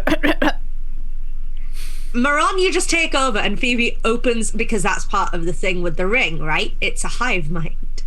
Phoebe opens. It's a hive mind, but it can't control you. You can simply communicate with it. Oh, okay, yes. So Phoebe goes, I will repeat exactly what is about to be said. We've already seen de-incarnation with your associate, and that was provoked by a very different form of magic with very different aims. It's when you break the engine, it's not that. Okay, imagine I've had this idea. We've had this idea. We've never got around to it. Call it a train, and with an engine pulling things, when you break the engine, everything else stops. It might still have a little bit of continual movement, but it's not as if stopping the engine makes everything suddenly go in reverse. It doesn't undo everything that the engine has already done. Just stops the continuation.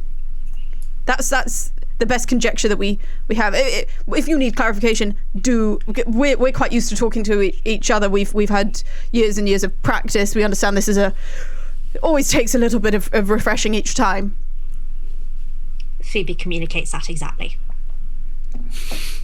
So this stops, it all stops, we're fine. Well, I mean, we wouldn't have our undergod power anymore, but that's fine by me. Small price to pay for safety and to lift the curse of immortality off Celestia. Oh, he never wanted this. I'm fine with 2 legs. 2 legs works.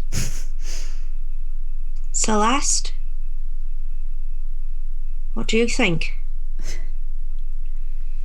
Seems as if the option you're giving me, correct me if I've misinterpreted, is either join my brother or allow you to perform some kind of experiment which should undo this repeating existence. Yes? Or option number 3, which we haven't come up with yet. Or option number 3, which is to be decided. Which is like we just keep going with life and get Captain his money and stuff. Well, some of you seem like you'd rather be shot of your association with this power. I am more than aware that whilst I outrank you in years, shall we say, there are 4 of you and 1 of me. I think we're more asking how you'd like your mortality to handle than we are telling you how it's going to go. Can you repeat that, Griff? Just so I follow. I think we're more asking you how you'd like your mortality to be handled than we are telling you how it's going to go. Right.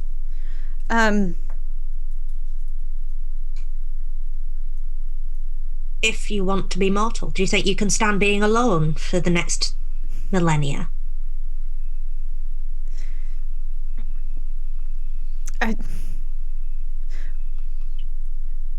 Query, why do you say I would necessarily be alone? Well, because they're statues. What am I missing something? Sorry. I've not associated with them for a long... Oh. The immortality is what kept us alone. Oh, so you just make friends and be okay with them. Okay, right. Well, that would be But the immortality means you will be alone. If the immortality stays, you will be alone, as you've learned. Yes. Outlive everyone that you ever begin to care about. So you simply stop caring. I don't know if you can relearn. Relearn how to care. If you want Sounds to. a little trite. No, I thought there would be more optimism from the... Well, you're not actually related to the empathy deity, are you? I think we're big. Well, it turns out no. Right. Makes a lot of sense, actually. Now I think about it. Always struck me as odd. I'd appreciate the chance to try.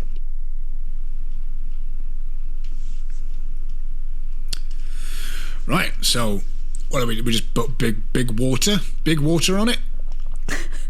Big fire, big water. I assume it's like all the other ones. There's a thing in it that makes it run, like the Heart of Beasts or the crown or the sword. There's something that we have to The heart take of out. a dead god. Right. Which I Presumably. suppose would be us. What? Hold on. Do we want to do this? Well, do we want to do this now? Do we want to wait? For Do we- clarification, were the rest of us aware of the vision of the head of the tree? I think that got shared because I think there was a thing of people going like, we've not heard from Hearth for a while. And then that was shared with the general group. I believe. So, in remembering this, do we have to find... Wait. So there's a difference between we haven't heard from Hearth for a while and we all are aware of this vision. We all are aware of this vision? I believe so. I shared it. Do we find Hearth? We could do that without our undergod powers, right? Or maybe not. I'm fully aware of the different locations of the Esterno Circle. I don't know where your particular associate has been taken, but I at least know the places to look. Seems like a good start. At least we'd have another mind to work with, and one that probably has a few answers that we could all use. Does it... If you have even the most minor concerns, do they not apply to us leaving this place unattended to find your associate before then coming back? Well, you said you couldn't find this place unless you know where it is. Does anybody else know where it is apart from us and yourself? Not that I know of.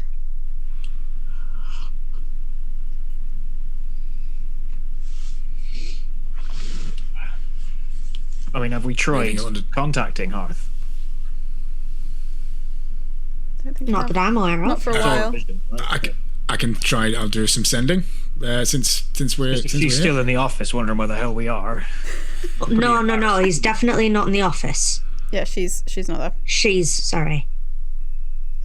I have sending, so I'm just gonna. I guess I know Hearth, so I can send a message.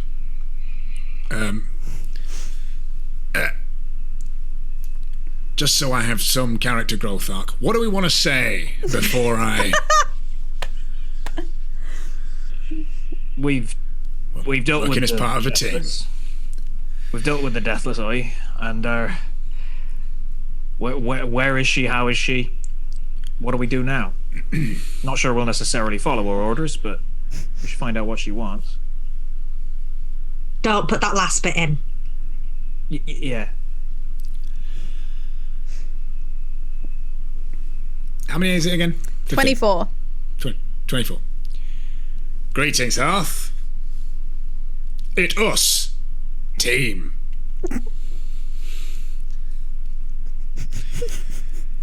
Keep going. Finished job. Deathless. Dealt with. Where you?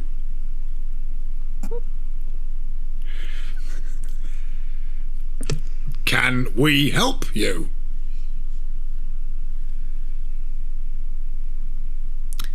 Expect invoice on good job. Many thanks. Bye. It'll take a minute or two for you to get a response. Is everyone just... If you're simply waiting for that, we can skip straight to the response, unless there's anything anyone else wants to throw in. I mean, I kind of want to, for no reason, because it's not going to work, because they don't know anything. I want to investigate for, like, the battery. What do I see anything that looks like if I took it out, everything would stop working? Roll a fresh, investigation check, because this is a new type of thing that you're looking for. You're still kind of just wandering around this forest. Okay, that's a 25. You... Exploring around this place, what you find is a few clearings that you go through. Each of these clearings has in kind of a lead-coated, clearly fire-resistant boxes that aren't locked. They have little hooks over, but it's just a case of unhooking and opening. They have a variety of keepsakes in them. And with the 25, you can see that these keepsakes are from different times. They have different styles to them. The simplest thing would be to assume that they belong to a variety of different people. Indeed, some of them have names engraved on them and such like, in a handful of different clearings in the forest. You don't find anything that feels like a battery down here. The only thing that would seem to put out any kind of energy is right above your head. Whilst Aware is looking around, Tender gets back a message that slowly kind of coalesces in your mind. Tender. Efficient message. Good. If Deathless dealt with, in no immediate danger,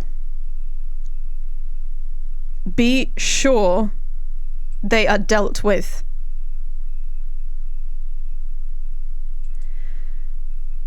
What else? Decisiveness, Yes. Tender. Decisiveness. Bye. Didn't say where they were, where she was. No, it's not. It's a common mistake, actually, a lot of the time with people who are not used to using sending as a spell. They don't say where they are. They often say the same word twice, which can use up words. It seems like apparently they're in no particular danger. Celeste, we are sure that it's just you lot, right? Yes. All right. Trust me, if you live as long as we do, you notice patterns. We noticed the patterns and just points in your general directions with all of you. We would have noticed if anyone else was had an existence as persistent as our own. Cool. The only way to be absolutely sure of ending the Deathless is to find the battery that Aware was looking for and get rid of it. Hannah? Phoebe raises her hand and goes, remember I had that vision about us walking into, and points up and goes, that. We don't have to. Or anything, we don't have to. But Yeah, a lot of your visions were very figurative, though, weren't they? Yes, but I've been looking around and there's nothing down here, but that looks very important. I don't know how we'd get up there. Oh, You well, can I fly. can fly, but, there's more than one of you. What, it's just me alone? I guess. Well, and then Aware will activate their god power at 8th level. While this still exists, everyone who has been with Aware thus far is very used to Aware changing into different animal shapes, and quite recently into increasingly large animal shapes. Indeed, animals that are much, much bigger than Aware is. Yeah. At 8th level, Aware can also be much, much smaller than Aware is, and so standing where Aware was is only the bag, which has now fallen to the ground. The handle of the bag is now around a patch of ground which contains a very small spider, which then crawls up Phoebe's leg and sits on her shoulder. Can you still talk like this? Yeah. Oh shit, that's weird. But awesome. I can provide assistance, points towards Tender and Polaris, if you also need to join the others up there. How far up is up? It's about 100 feet. Because we do have my rope. I guess I could just go up and hold the rope. Oh, the rope holds itself. Remember? Rope of climbing that you found Powerful. many sessions ago. I'm just going to Feels check. a lot like we're putting an awful lot of effort into working out how we can all kill ourselves before we've actually Yeah, decided it's what we on like to do. fire, right? Yeah. I admire the ingenuity in finding a way of climbing a rope to leap into a lake of fire, but I'd like to maybe be consulted on whether I'd like to do that. Well, you don't have to leap in. We just want to look at it. We just want to see what's there. Oh, what a pretty good idea. David, you hear something that in the back of your mind again that's just, Yisty, Sisty, about Yisty, thing Sisty? Yes, it is. Do you want this all to be coded? I don't know if I'm always getting it right. David does. But, I think Tender was no. For the sake of time, I think we're safe now. We don't have to do code. for anyone watching who doesn't have the context, this is Isla, a sentient diary who was made by a pre-incarnation of David's character. So just so you know, every time Isla talks, I have to be holding this. I don't know why. As soon as she talks, I'm like, I pick it up and just like, all right, yes, what were you saying? Sorry, because you sometimes when you say the same word a few times or something, and it's kind of about the same things that you've asked me to tell you about, I wasn't sure if I should say that you've told me about that kind of thing. And you keep saying battery. Oh, have I mentioned battery before? That could be handy. Yes, you said the battery. You said the battery was the thing that you didn't want to destroy because it was the thing that would take your powers away. What was it exactly? You said it was somewhere in the in Ewald's Gate, but yes. Was it all of Ewald's Gate? Oh, I don't. You just talked about the gate. The what else did you call? The Flaming Gate. Flaming Gate. Yeah, that tracks. Right. Good. I did it right. You did great. Did I, at any point, say about how to destroy it? And, I mean, obviously I didn't want to back then, but I might have changed my mind. Oh, okay. You said something about a heart? Heart of a dead god. Because you needed to see how you would destroy it to make sure you could make sure that you didn't or avoid other people doing it. So that was the most that you told me. I didn't say anything about the location of the heart or... Through the gate. Through the gate. Gang. Thank you very much, Isla. You're welcome. Beta, Edoc. And I stood May. And sure. Right. I don't think it's actually... All right, I think it's a gate. The thing that's on fire, I think it might be a gate. I think we have to go through it. So it's not really on fire? It may still be on fire, or it's flaming. But so says my pre-incarnated self. A gate to where? To wherever they keep the heart of a dead god. We've come all this way. Either... I'd go by your judgment, Captain, but either we go away and we live full lives, knowing full well that this place is probably safe, and then before we die, we come back here and finish the job, or we finish the job now. Well, I prefer the first one.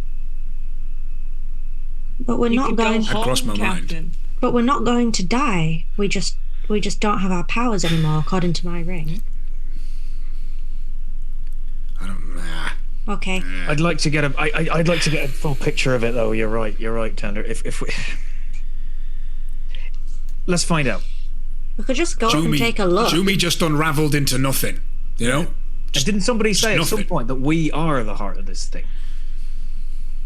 I think that was conjecture. I think that was we didn't know. I don't seem to be running anything here. All right. I mean, I suppose that we're running our reincarnation.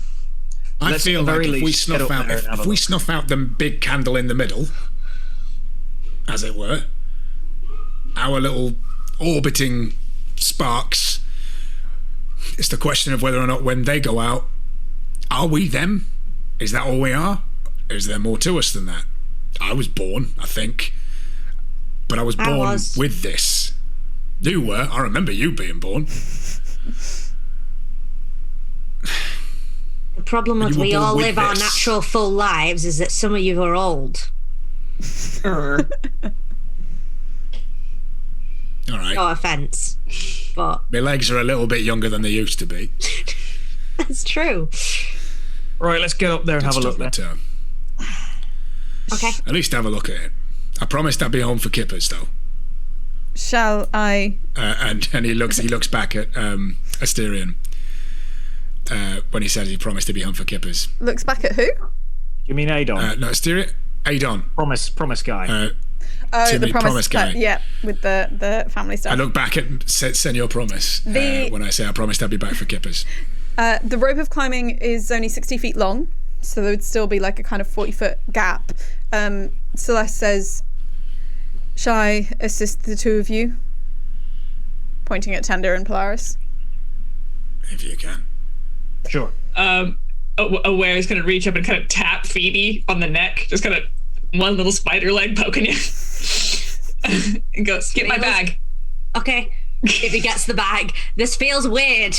I'm just going to say it. Okay. And at which point, Aware is going to become a winged serpent. Still small, mechanically small, and go, "I can make it weirder." No, this is better, actually. Celeste... It's like a scarf. Celeste removes her hand from Adon's, because she's been sat beside him this entire time, and then goes over to Tender and Polaris and just puts a hand on each of your shoulders, and there's just a small golden but with a purplish tinge shimmer from her hands, and you have both had fly cast on you, so you can, as long as she keeps concentration on it, shouldn't be much to stop that. You will be able to fly for 10 minutes. All right, let's go, nerds. And Phoebe kicks off the ground. Phoebe, maybe aren't you resistant to fire? No. One of us should go first to make sure it's safe. Okay. I don't think I'm resistant to fire. I am is the point. So why don't I go first? Oh. I start flying up. Stick my elbow in. So wait, what order are people flying in? Because Polaris said Tom said Polaris is flying straight up. David's sticking an elbow in. I'm riding Phoebe. Yeah. Is Phoebe waiting for Tender and Polaris to go first, or are you just going all at the same time? I think, having been told off, I will wait for an elbow to be stuck in. So, you stick your elbow in, David. Yeah. You take 6 points of fire damage. Roll me a perception check. I am resistant to fire. Oh, so 3 points of fire damage. Nice. And I need to roll a perception. Yeah. Get my diary out the way. That is a mighty 18. 18. You can feel though that, like, you're at like the very far end of your elbow. That's not. This is a kind of a wall or a gate of fire. It's not continual fire beyond it. It's there's another side which doesn't seem to be hot. Polaris, you're mostly water. You're going to be all right with this. Well, it's sort of my greatest nemesis, isn't it? Or rather, I am its greatest. Yeah. Do you want like a jacket on or something? Do we put something over you? He's got a coat. I've got a coat. I mean, I'm still pretty knackered, to be honest. I'm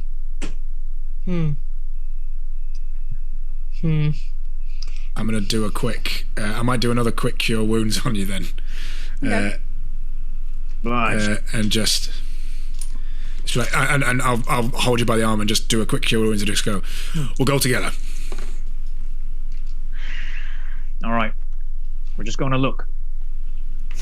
Yeah. And we'll be back, Celeste. Assumed. I heal you for 12 damage, Tom. Oh, thank you. All right. Much more like it. So you're both heading in? Away we go. And is Phoebe still hanging back? Or is Phoebe going in with? Phoebe's going to be ready. Let's go. Okay. I'm resistant to radiant damage. It's fire damage. It's not the same. I thought so. Never mind. Unfortunately. As you all pass through, you will take 11 points of fire damage from that, just as this shimmers over your face and you can feel your bodies passing through. However, once you actually emerge, there is no fire. What there is an incredibly intense heat, an incredibly intense orange, golden, white, yellow light. If you look at Polaris, it's almost, you can see almost kind of like water close to boiling, and these weird bubbles that are kind of underneath the skin. When you enter the space, it's a weird sense because it feels like things are simultaneously very close but also very far, and it also feels like moving through water. It doesn't feel like you're simply able to walk. It feels like there is resistance in the air against you. And what you think is about 90 feet, 100 feet or so away is this kind of, it's a pinprick where light seems to be emanating from. There's nothing else that you can see in this space. And even looking back, you now can't see the fire. It's a featureless space and you can't even see the place where you came in. Bollocks. Gate. I have one banishment if someone wants to go home. Speak now. Not yet. Let's find out what the hell's in here. You feel the snake kind of clamp down on you. Phoebe takes a step towards the pinprick of light, and then another, and then another. And another, and another. The heat intensifies as you get close to it, as does the brightness, as does the kind of pressure. It's not stopping you from moving forward, but you can feel that it's more of an effort and you're kind of leaning more and more forwards the closer that you get to it. Phoebe like holds on just to shield this serpent from the heat, like just no, whatever's happening, not going to overheat the serpent. Tender is standing in front of Polaris, like. Are you keeping pace with Phoebe? Leading the way. Yeah. Tender and Polaris also kind of approaching. You get to the pinprick of light, and it looks like a crystalline heart.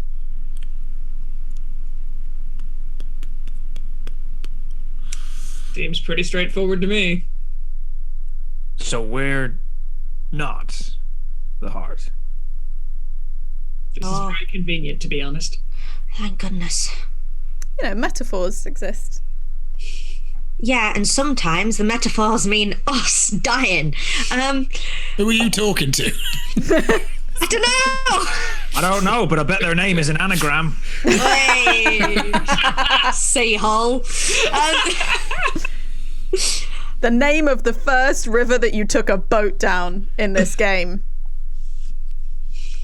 Spelling Loch, Loche, motherfuckers. Planted in the first episode. Anyway. You're talking to a river? I'm super confused. I'm not there. Right. Well, how do you... Hit it. No! Fuck, what? It just said destroy the heart. Yes, but hang on. Okay. Banish it. I know that. I know everyone's uncomfortable and this is not a fun place to be, and we still don't actually know if we're going to be able to get out of here. We are a part of the old god. This is that god's heart. We destroy this. I'm still not 100% sure that the bits of us that are linked to the god, how much of us is Undergod and how much of us is us? I don't know, but the ring said that it would be like an engine. It would keep going after for a little bit after, so we could probably still have. All right. I don't know. I'm not an expert on engines. Look, if we take this thing out, if this thing isn't here, then none of this works anymore, right? So we don't have to destroy it. It just has to be not here. Okay. Banish it. Get rid of it. Put it somewhere nobody else can touch it. Kalea seemed to think very much destroy was the That thing. was her thing, no? Rather her approach to everything. Where would we banish it to?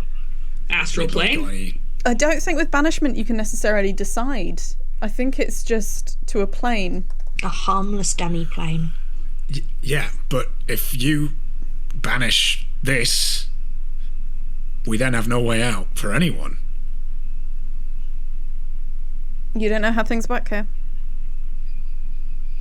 Although I suppose we could probably have a lot of long rests in between all of your banishments. So many rests. You need to be in home in time for kippers. Well, hang on. What if Ooh. this thing is the engine and this thing is the heart of the? Then we can. Where are we? How are we going to get back? Maybe whatever's keeping us here will also go away when we. I can think of a way we could test it. Okay. Put it in the bag. Put it in the bag. Chloe frantically googles. I was totally ready for like 3 other things to happen just now. I tell you what, why don't you slowly, very slowly, just put bag over, and we'll describe in great detail. Slowly. Phoebe, gingerly, one finger at a time, starts to move to touch this glowing crystalline heart. Realizes that she's got her bag sort of over the shoulder, so detaches from one side of the bag strap, so it's in front of her, so she's not having to put it down below her boobs. So it's just in front of her like a fanny pack now, and she takes the crystalline heart. She tries to touch it, and Wait. As Aware sees you reaching out, you're gonna hear very close to your ear because the snake is here. Stop! Don't touch it! Okay, not Bag over thing! Bag over thing! Okay, Phoebe unlatches, I guess. I mean, canonically, I don't know if it has like a latch. It does. So it's just a messenger bag. It's a messenger bag, and then there's a flap. Awesome. Because So you Phoebe can't takes the things flap and just 3. Anyone gonna stop me? 2. Yeah, I am going to stop you just quickly for 1 second. I want to do a quick investigation roll just to see if I feel any. I want to feel if I feel any actual kinship to this thing as Sure. Tender. Like Roll if investigation. just an idea. Oh, for fuck's sake, these dice. 11.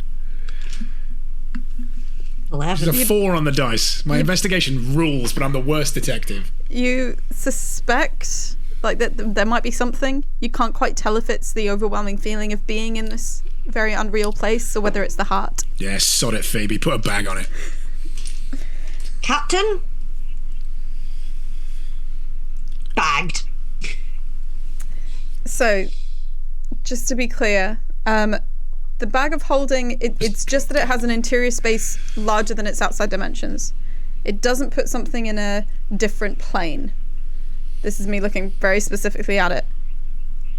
Nothing happens.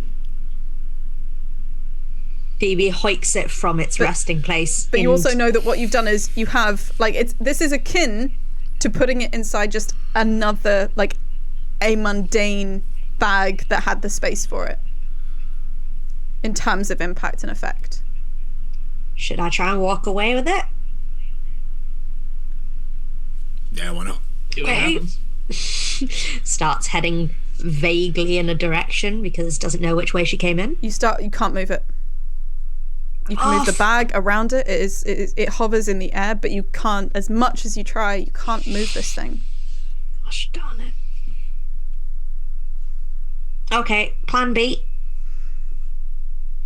Is plan B banishing or destroying or something else? Just Phoebe just says plan B. And expect somebody else to come up with Say it it. decisively. Banish feels weird. I don't know why. Something about banishing it to just a... It's unreliable as well. Yeah, because I'd have to keep it banished forever, and I can't hold a spell that long. Something to say about banished, just for... Feel free to decide whether your characters would know this or not. If the target... Because normally banishing is about a creature, but I'm happy for it to be kind of applied to this item. If the target is native to a different plane of existence than the one you're on, it's returned to its own home plane. If the spell ends before 1 minute has passed, it reappears in the space, or if 1 minute passes without the spell ending, the target just doesn't return. And it's plausible to think that what is apparently the heart of a dead god isn't native to the material plane. Could be celestial. Can I roll an Arcana check to see if I know what happens when a bag of holding is destroyed? Sure.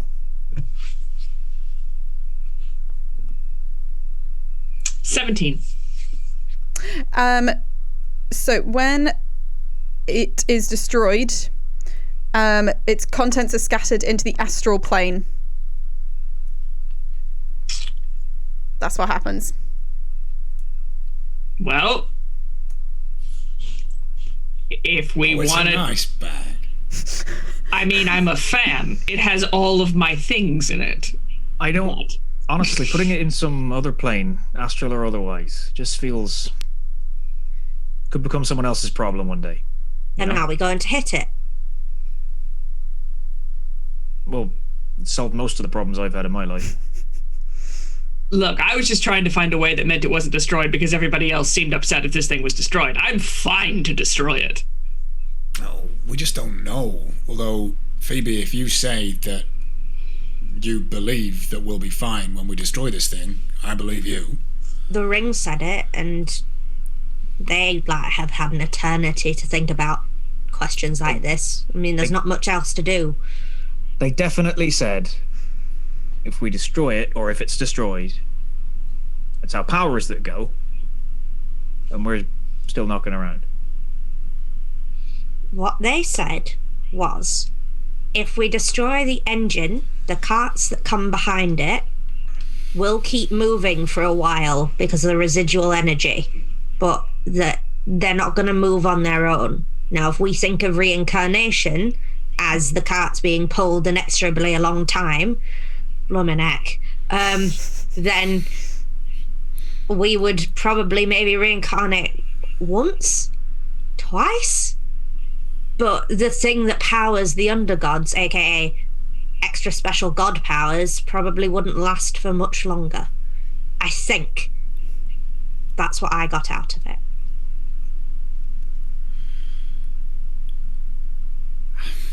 I mean, There's no guarantees. You want to pray to anybody, talk to anybody? And look, and just to think it through, with everything that we've got going on, all the statues and all that, right? Celeste, we trust, but as Tender said, she's got an eternity to change her mind, theoretically.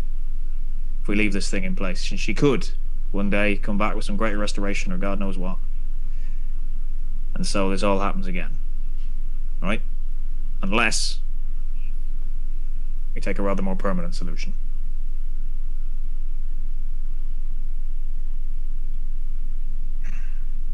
We took this job knowing we could all die. How is this any different?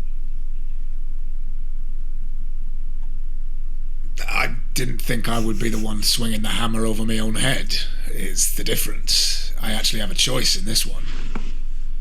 Rather me than anybody else. Yeah, but actually thinking about it, I mean, if the statues are destroyed, they don't die. Celeste may change her mind, but we can keep an eye on her and tell the tree to keep an eye on her. She's not that powerful on her own. As much as it feels like we should destroy this thing,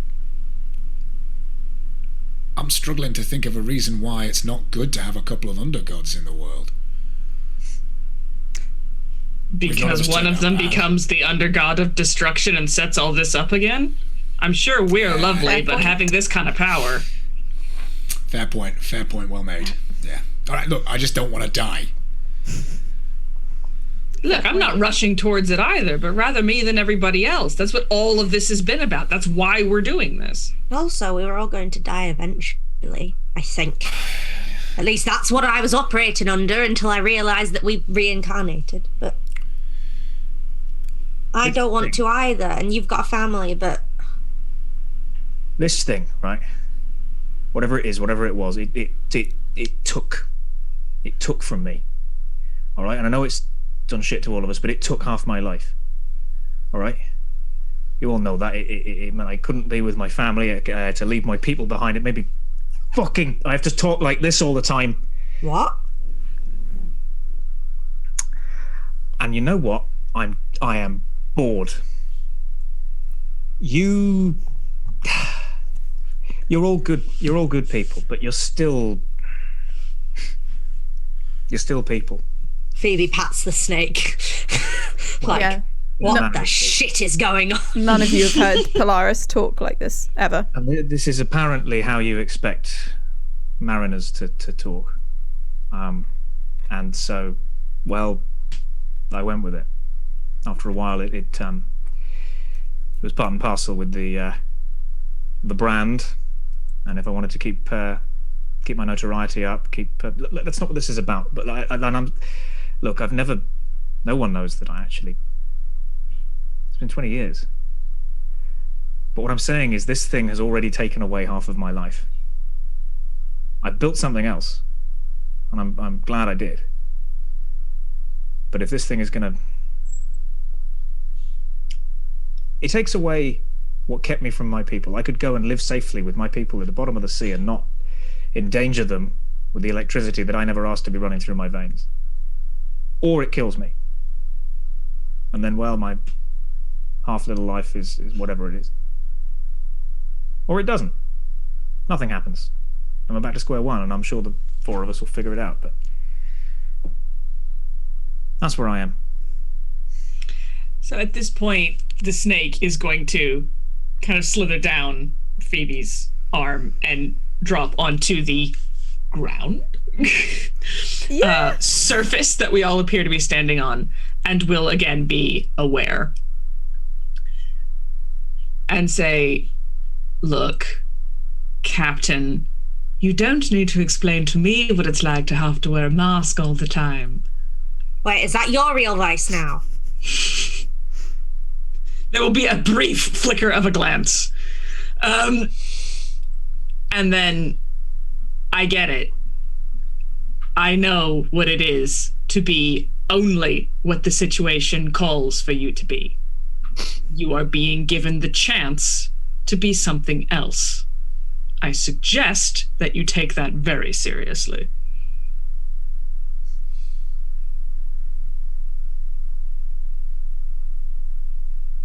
All right.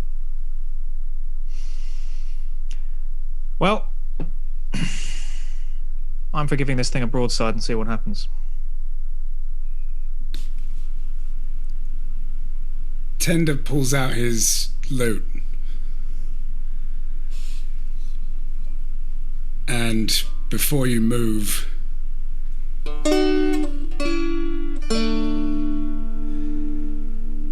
for the first time, you hear him actually sing in his native tongue and not Elvish.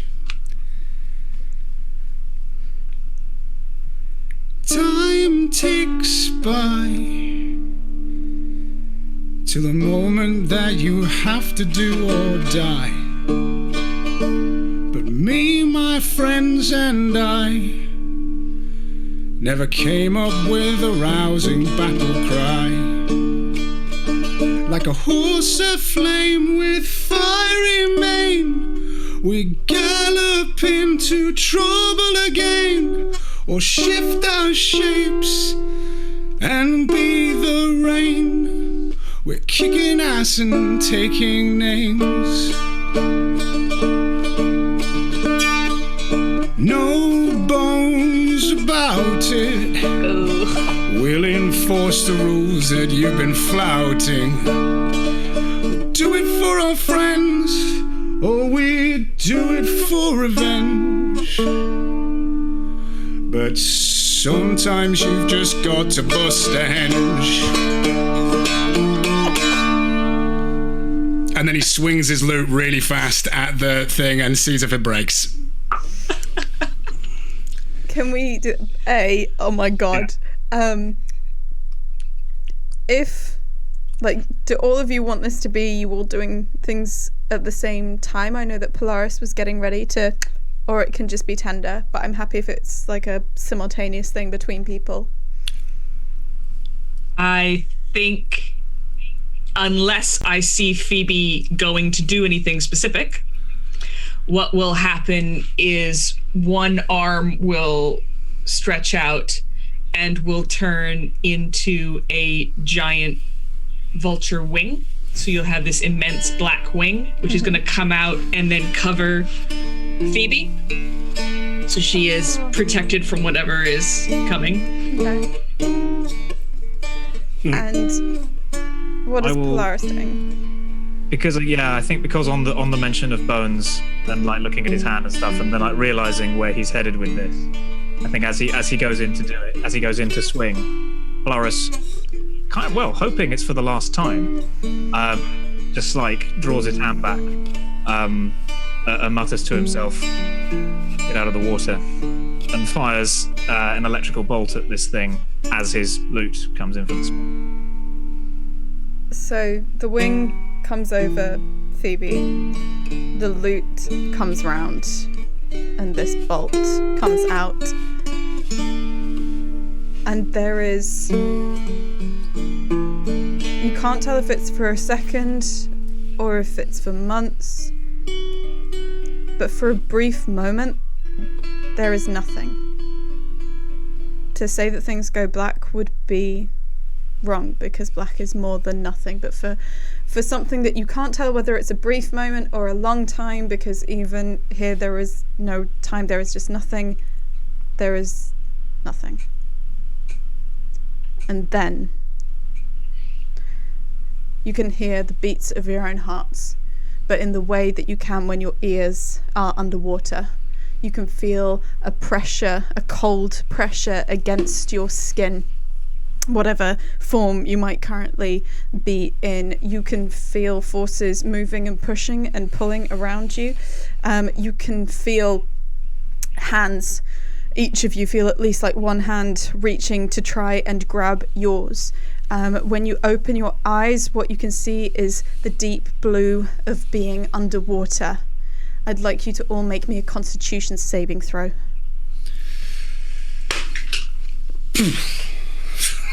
It being underwater, do I have any kind of advantage? You can breathe underwater, can't you? Yeah. Yeah, you're fine. Cool. 6, 5, 16. 16. By the way, aware can be in a slightly different form, but is not in any kind of animalistic form. Strictly a humanoid form. Tender and Phoebe. Tender with Celeste and Phoebe with Atoka. Polaris and Aware, they leave you to try and swim, and you can kind of feel where is up. But Tender and Phoebe, you are dragged along by Atoka and by Celeste, who are helping you to try and swim up. Roll me, for you two, roll me another Constitution saving throw. Okay, different dice. 9. 9. It's a nat fucking 1. Both of you lose consciousness. Soon we will be on death saves, but you are still being pulled along. Tom, you've got your hand up. Polaris's instinct, as always, has been to get away from the rest of the party when underwater, because of what happens to his power when he's underwater. Yeah. Is he able to see behind him that particularly Tender has got into trouble if he's on a nat 1? Yes. He's going to swim downwards towards them. You swim downwards. Yeah. I think Aware would have the same impulse. There would be like a couple of attempts to like be a dolphin, be an octopus. That wouldn't happen. And so it would go just straight to Changeling and swim down. Swim down. You're there to help Phoebe. With all of you, you've got 2 people per unconscious individual. So can you please each make 1 death saving throw? You're still being pulled up. It's a 14. That one. Okay, nat 1 for Phoebe. And what was that for Tender? 14. 14. Can I please get strength or athletic checks from Aware and Polaris? I'm also going to do them for Atoka and for Celeste. Great. 18 and a 16 here. 23. 23. 8. Can I argue for an acrobatics? How would that acrobatics help you move through the water? You're talking about being streamlined. You're talking about moving as efficiently as possible. It's not about strength the way that Aware would ever move. It's I about will the allow it efficiency. in this case. 16. Part of it's about the strength of pulling people along, but if you're able to kind of manipulate that to help with the movement. With those strength checks, you break the surface of the water. What those of you who are conscious suddenly see is it takes a moment for it to process, but you can see water just pouring in from a hole in the cavern. The entirety of that lake of fire has gone. Part of it caved in a little lower than the rest, so that above you is the sky, but in front of you is somewhere equivalent with the sea, where the seawater has just rushed in to cover up this entire cavern that you were in, and is what swept over you and is currently bashing you around. The 2 people with healing abilities are the ones who are unconscious. Tender, Phoebe, it's very clear to anyone else around that they are unconscious. I'm just going to check to see if Celeste has anything in terms of healing that could be helped. Otherwise, it's medical checks / rolls.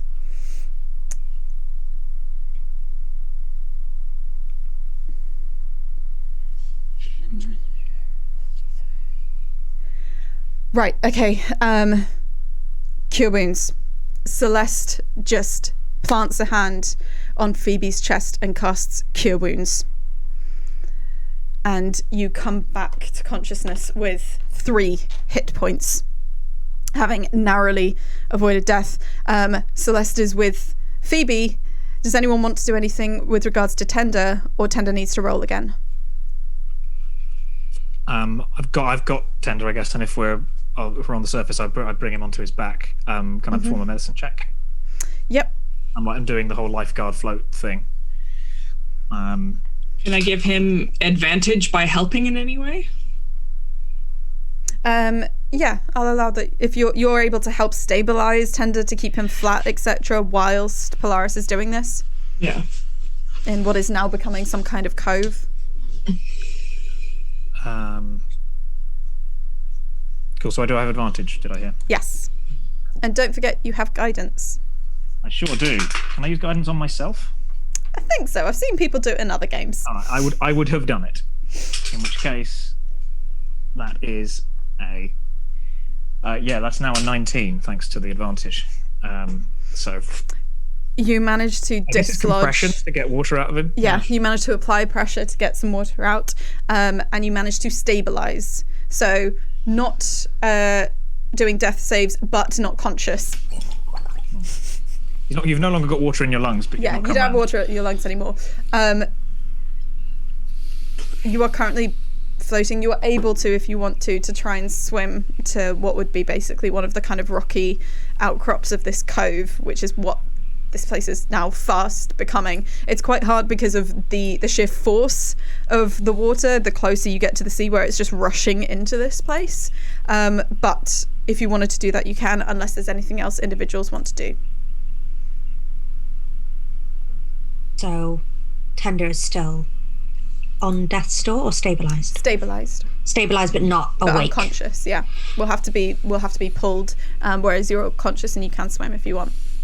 I am going to reach the nearest rock, and because Phoebe assumes she's hurt, everyone else must be hurt, and casts Mass Healing Word. Lovely. What does that kind of look like, sound like, feel like? So that looks like I think because it's so reflexive and so like terrified, I don't think she's ever used this before. I think it looks like bits of light and fire emanating from her fingertips to all the 4 people she can see. I guess. Wait, then I have to leave someone out. I think she'll leave Celeste out. Celeste is capable, and also undead. Well, can't die as much as we know right now. And little fire dances along the top of the water until it hits other people, and then it is just warm light and goes in. Grand. How much do people regain? They regain 7 points of healing. 7 points. Tender, you are now conscious.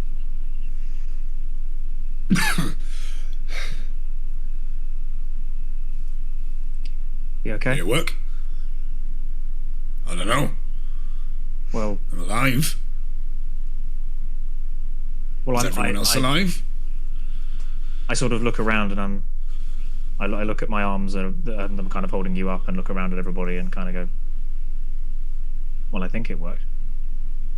You know, Polaris, that right now what you can feel is water against water. No resistance, no tension.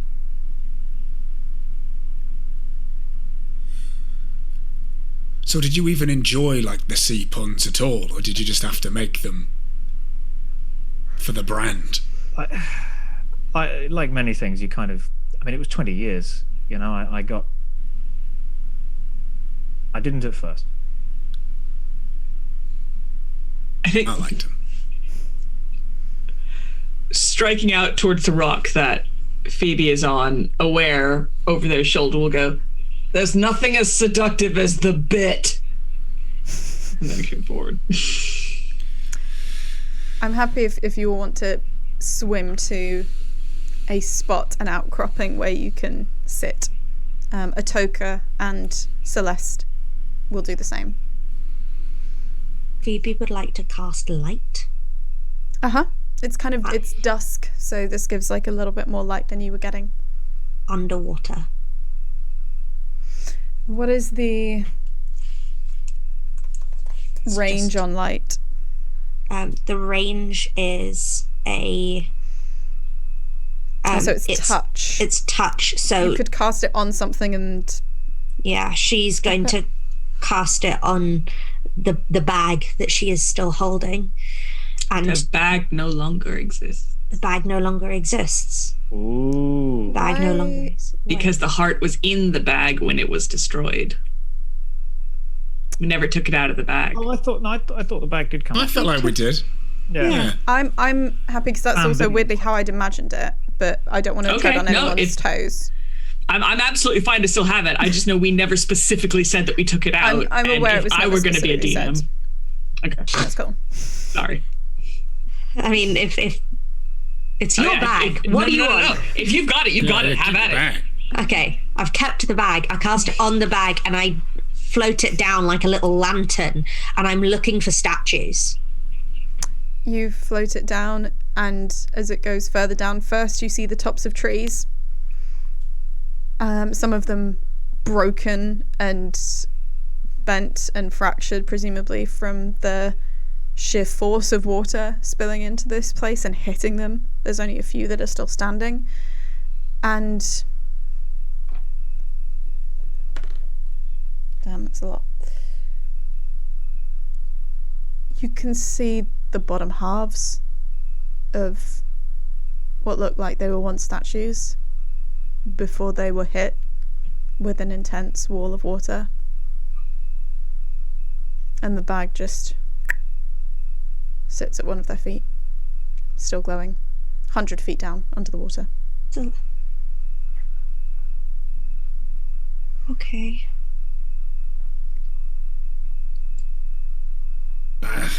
Greater Restoration has done weirder things. But probably not. They wanted it to stop. Well, they wanted it to go round again. That was the problem. They were anything like us, and I dare say at some point they were. They would have wanted it to stop before they tried to do something else. Because they realised it couldn't. Yeah, let's tell ourselves that. Aware, sitting on the rock, it won't say anything, but will hold out a hand and think. And nothing happens. And then we'll look down at their own legs and think. And nothing happens. And we'll look up and go, well, I'm pretty sure we stopped it.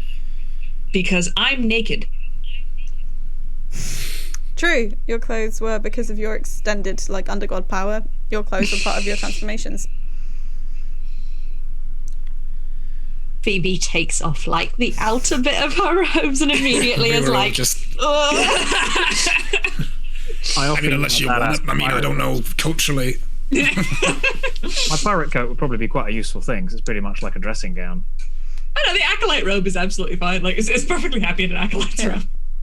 Styles it out, if anything. Looks fantastic. Damn it, Phoebe never looked good in it. It's so frustrating. This might be weird. He's going to take the damp diary out of his pocket. Ooh. Ooh.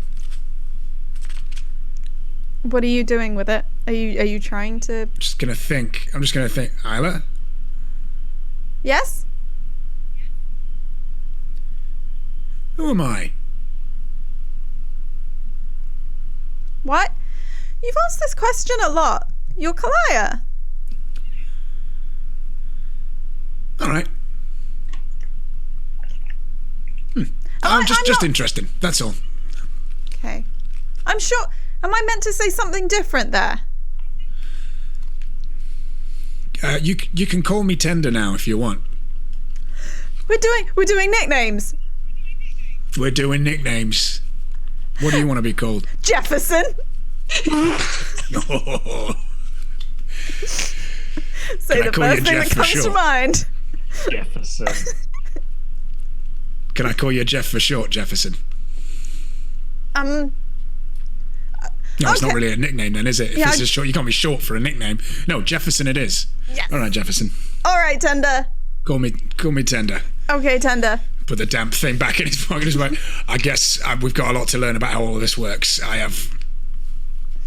Apparently I'm still Kalaya, or some of me is. Maybe the engine's still running a bit, but we're not all dead from being electrocuted, so some of it's not running. If we were born as fragments of whoever we're fragments of, we were still born that way. We're still fragments. The engine may have stopped, and therefore we're not going to come back as any more fragments of those people, beings, gods. So, but we're still the carts. Just not being pulled. Can we not be in this place anymore? I can help us get out, but I'll need a bit of time to recover. I can't teleport that often. No, of course. I just don't like, and gestures down at the watery grave. Yeah, with the bag that was with the glowing bag to then be that's still there. Well, Aware's just going to look at it and go, my bagpipes. I mean, you could ask, please, Captain, would you go and get the backpack? Because you can still be swimming underwater. I just can't swim, and I don't like it here. I mean, sure, yes. She blows, and I dive in. Aware's going to lean over to Phoebe and go, I picked one voice for 20 years. Why do you pick that one? You swim down, Polaris. It's more like more fish-like, isn't it, of a genasi? You swim down, and this is the first time in decades that you've swum without fear. It's brief. It's 100 feet down, 100 feet back up. Unless you take your time. I think I do a little somersault at one point, and then I get the backpack and come up. So you can all take a rest here, basically. As long as you take a rest, then Celeste is able to teleport you all back to a place.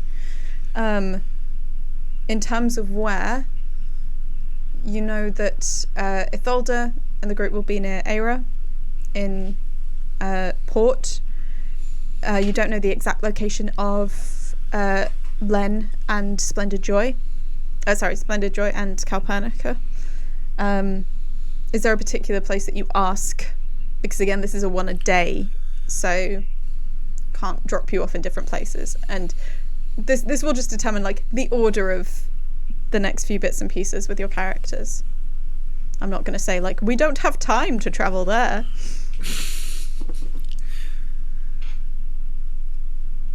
Where do you? Where should I take you all?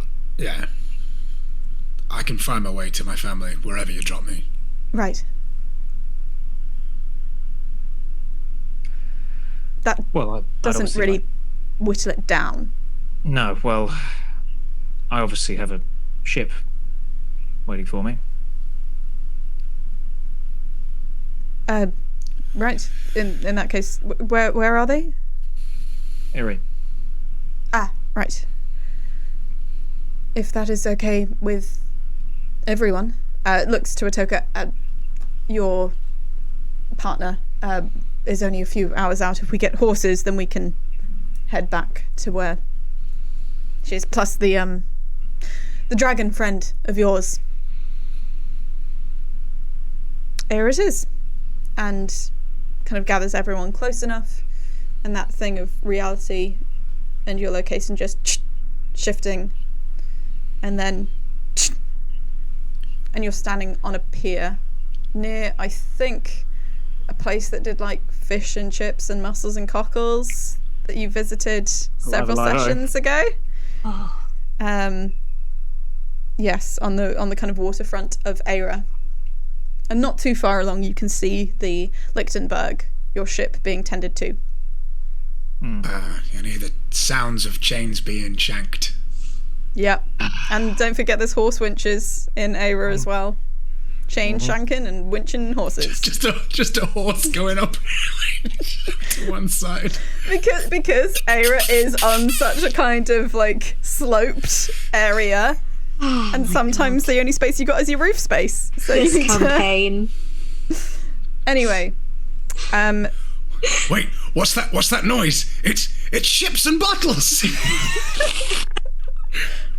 For anyone who doesn't see, Ships and Bottles is the name of the rhinoceros. The summoned rhino that the group had very early in the campaign.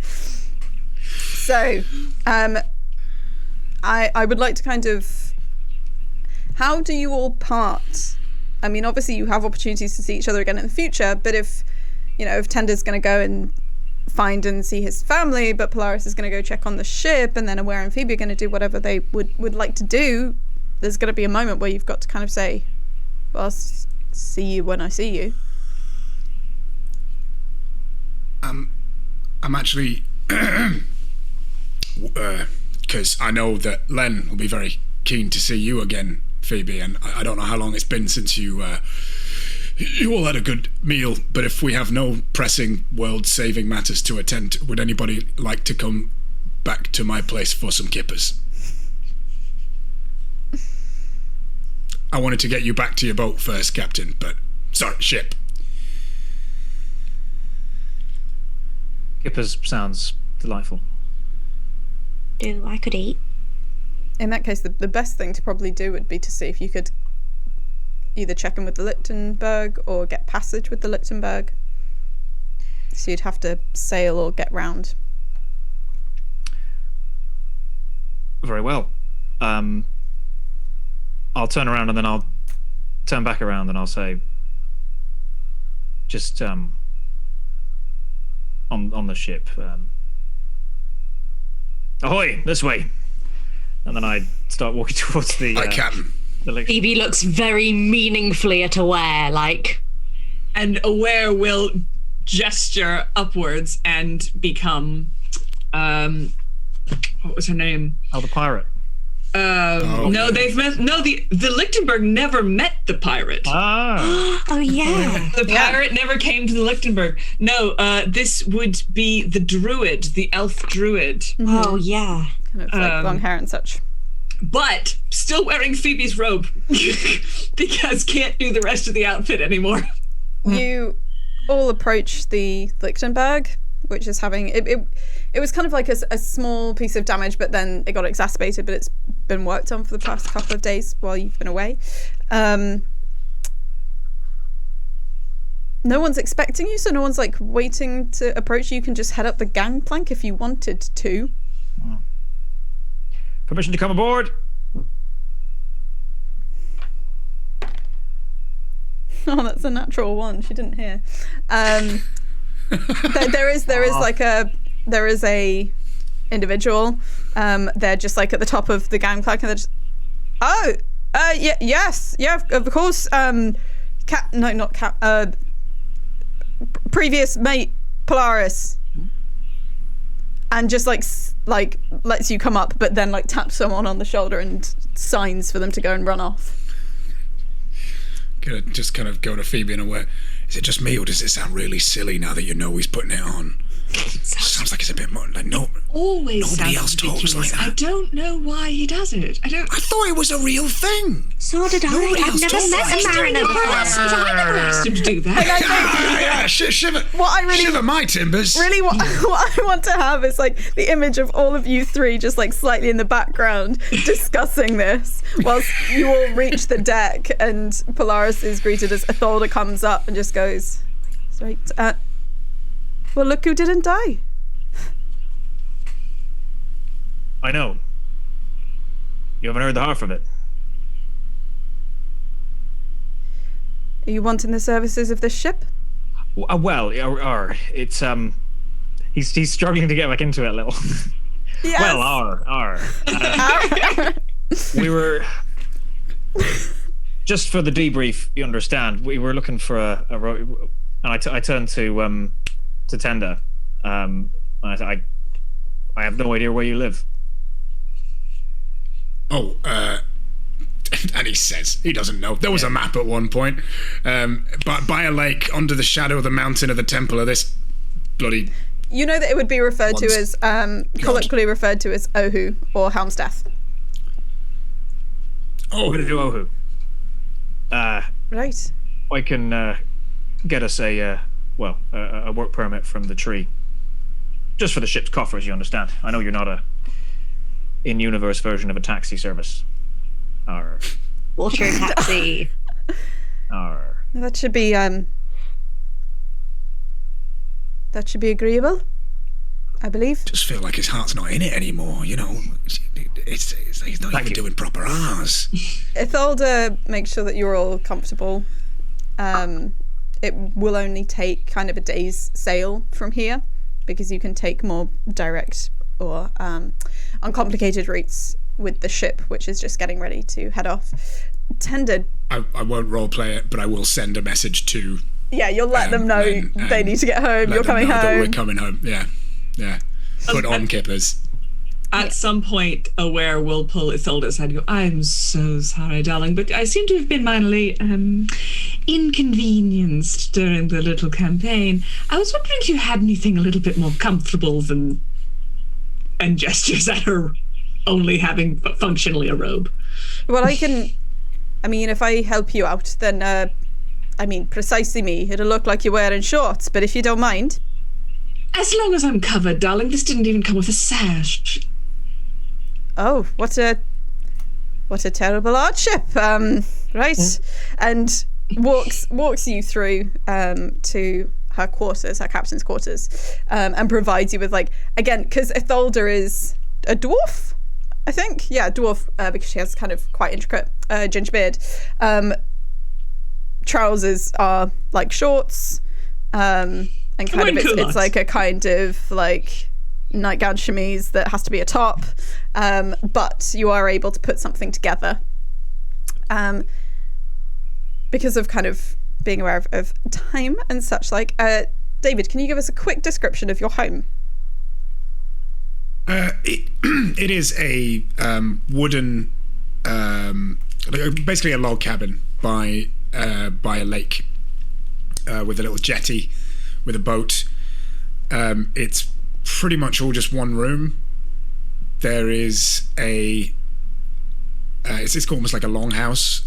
There is a bed at one end, a collection of like beds and bedding where clearly people sleep, but again, there's just no partitions anywhere. There is a nice little kitchen, and if Cal is there, they'll be filling a lot of the space. If they're in the kitchen, they're very large, just tall and broad, and Len will probably be over in the bedding area, just kind of slumped, reading something.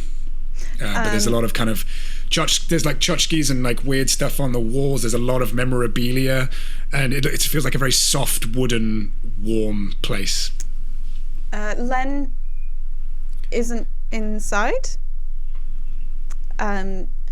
What you can hear is like some thunks of something hitting into wood. There are some trees near the back, and that will be explained. But when is anyone like, you pull up in your ship, you park the ship, the ship weighs anchor quite nearby. Basically, I'm going to say that the lake is like a fjord, so there's easy access from the sea. The ship gets as close as it reasonably can, and Atholda kind of takes Polaris to one side before this.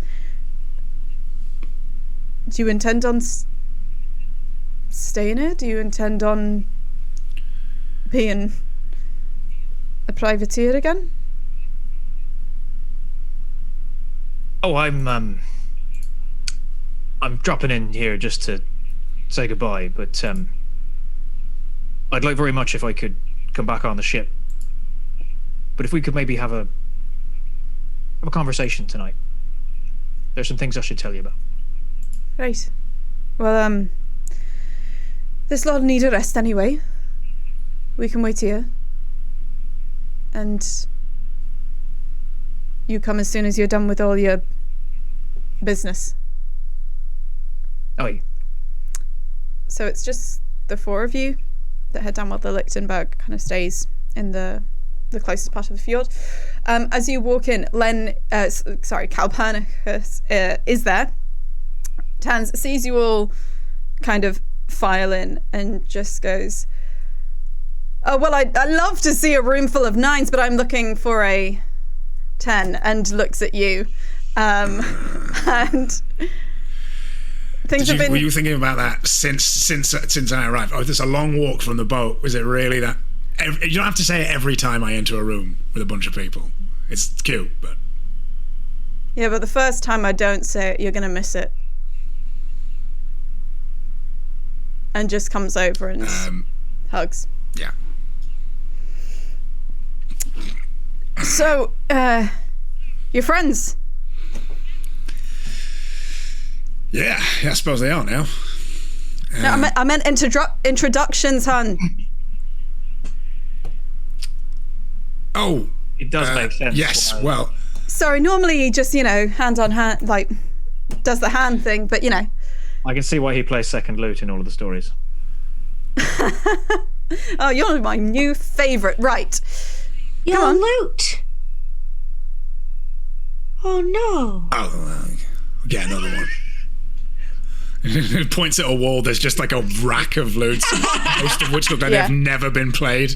Well, that's where you stash your lute.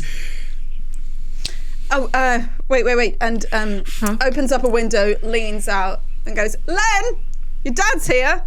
And Splendid Joy kind of comes round and then comes in and is holding a crossbow, because canonically, like episode 3 or something, your mate at the pub was teaching her how to use crossbows and was doing practice outside with the trees. So comes in wielding a crossbow. He goes, "Dad, Hi. Hi. How's the crossbow training going, Puppet? I think I'm getting kind of good. And like has a moment of not really, and then puts it down, and then kind of comes, and then arms around. Yeah, Tender just does a kind of a pat before you have a moment to like even process it. Like does that, takes that, Phoebe, and then runs over to Phoebe and just like sweeps Phoebe up in her arms. Hello. Oh, I can't believe you went on an adventure with my dad. That's so, I mean, it's really weird. We have to talk about it, but like I can show you how good I am with crossbows now and stuff. Like that tree outside is like, I'm gonna like knock it over with the amount of arrows. Sorry, like you've been doing stuff. Like what have you been doing? And is just kind of spilling all this out. Yeah, and Phoebe, who would ordinarily be able to match that energy, is just a bit quiet. And just went, your dad saved my life like 5 times. What? Oh, she obviously, it was 3 maximum, and she Phoebe actually really managed to hold her own very well. In fact, many times probably saved my life as well, and I probably didn't say thank you for that. Cal puts down, like, starts putting food on the table and just goes, you stutter when you're hungry. And starts putting down, like, home-baked bread and eggs. But the bread is the kind that has various different, like, things like fruits and things baked into it in wreaths and stuff like that. And you all are invited to sit down for a meal. Because of time, like there's a little thing to do with Polaris, but is there anything any other characters want to talk out or describe in terms of things at that dinner, or what they would like to happen beyond that dinner? Yeah, I think Aware probably wouldn't say very much, and if asked any direct questions would lie, because they cannot acknowledge that they exist anymore. That has been taken away from them.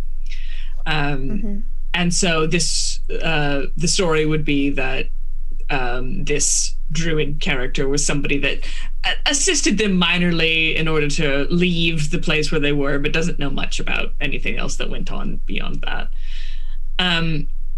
After dinner, when conversations were being had, would pull Phoebe aside. Yeah, I think that like after dinner is done, and Len in particular would be like, why are you staying? And Phoebe would go, I'll figure it out. And when Polaris is due to leave, when dinner is over, the plates are cleared, it's time to finish up for the evening, Phoebe will walk very like calmly outside, following Polaris to the boat, and then stop once the docks are reached. So seeing this, Aware would step up beside Phoebe and say, first checking around to make sure that she can drop the accent. Yep. Have you figured out a plan? I have a ring. There's an abandoned mansion. That's my plan. Is that what you want? I don't know what I want anymore. I don't want to go back. I can't go back, and I don't want to let Len down. You know, we're mates, but how can you talk to someone when you've forced people to turn to stone and then watch the stone be broken underwater, and then it's not, I can't go back, so I can go forward. How would you feel about a life in anthropology? What? You asked me once if you could join my people. And of course, I can't give you that. But I am not, and like, we'll hold up a hand and we'll one more time try to do anything, a ring, an apple, anything, and nothing will happen. Yeah. I am not as preeminent in my field as I once was. You, and we'll gesture to Phoebe's hand, hold hundreds of lives worth of knowledge. That is a thing that could be very, very useful to my people. I want to be useful, but I don't want to be useful because and she takes the ring and holds it and went, do you want it then? Or do you want me and the ring? I don't want anything. I'm giving you an option. I know where you can be safe. No one will find you with us. But the problem is, no one will find you with us. As long as you need a place to be safe and to be helpful, you will have one. But this is a one-time offer. Phoebe jams the ring back on her finger, holds out the other hand and goes, deal. Aware will shake the hand and go, now! It's just convincing everybody else of that. We'll kind of wander off towards the boat. Phoebe, like, tripping over herself, trying to keep up. Can I have my jacket back? So presumably, I rather think it suits me, don't you? Polaris is also heading back to the boat, presumably. The ship. Yes, indeed. Is Tender with us still? I assume he's walking us off. I'll come with you to wave you off, I think. Yeah. I was probably waylaid behind, like, with talking to Cal and Len, and then we'll have caught up with everybody. I would not have witnessed that conversation. Yeah. But you and Cal and Len have probably also come just to, like, so you're not walking back on your own, that kind of thing. Yeah, nice. You all get onto the boat.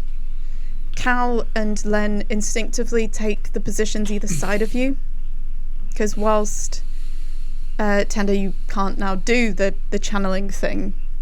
They're so used to being either side, but this time it's not that you're channeling something between them, it's just that you get to be surrounded by them.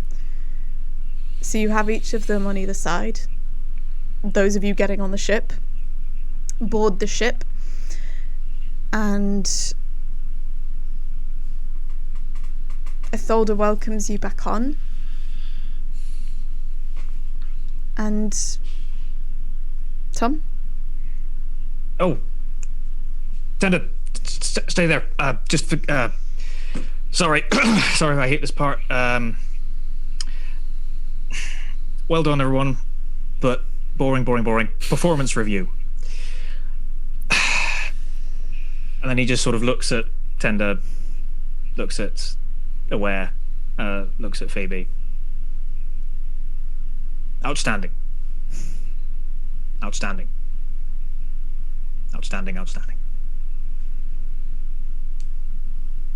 Would do it again. Captain? Aye. You stand. Oh, Griff.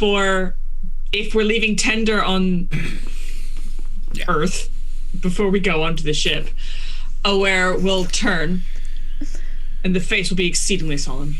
And if the family is there, it's still the druid. Mm-hmm.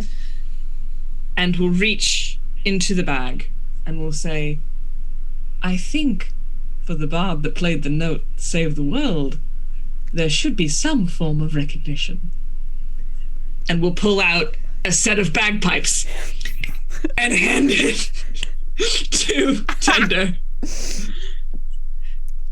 I know it's not really a replacement, but you have others like that one, and you didn't seem to have any of these. You blow. What? No. Thank you. That's it looks like a dead octopus, so thank you. Yes, it sounds like one too, if you play it right. And we'll look at Len and go, you know, your father, really rather cool. And we'll turn and leave. Len's not totally convinced by the very posh speaking person with the bagpipes. Doesn't know what their level of cool is, but we'll log that. It's standard. We'll log that. I think clocking that, Polaris just goes like, to mutters to himself, oh, fine. And then just points at Tender and goes, hey, I still owe you. Just as a kind of, so his daughter sees that. Because Nice. privateers are cool. Yeah, privateers are pretty cool. Yeah. The ship brings up the anchor and starts to sail away. For a little while, Tender with Cal and Len stay to wave you off. What does Polaris want to say to Atholda?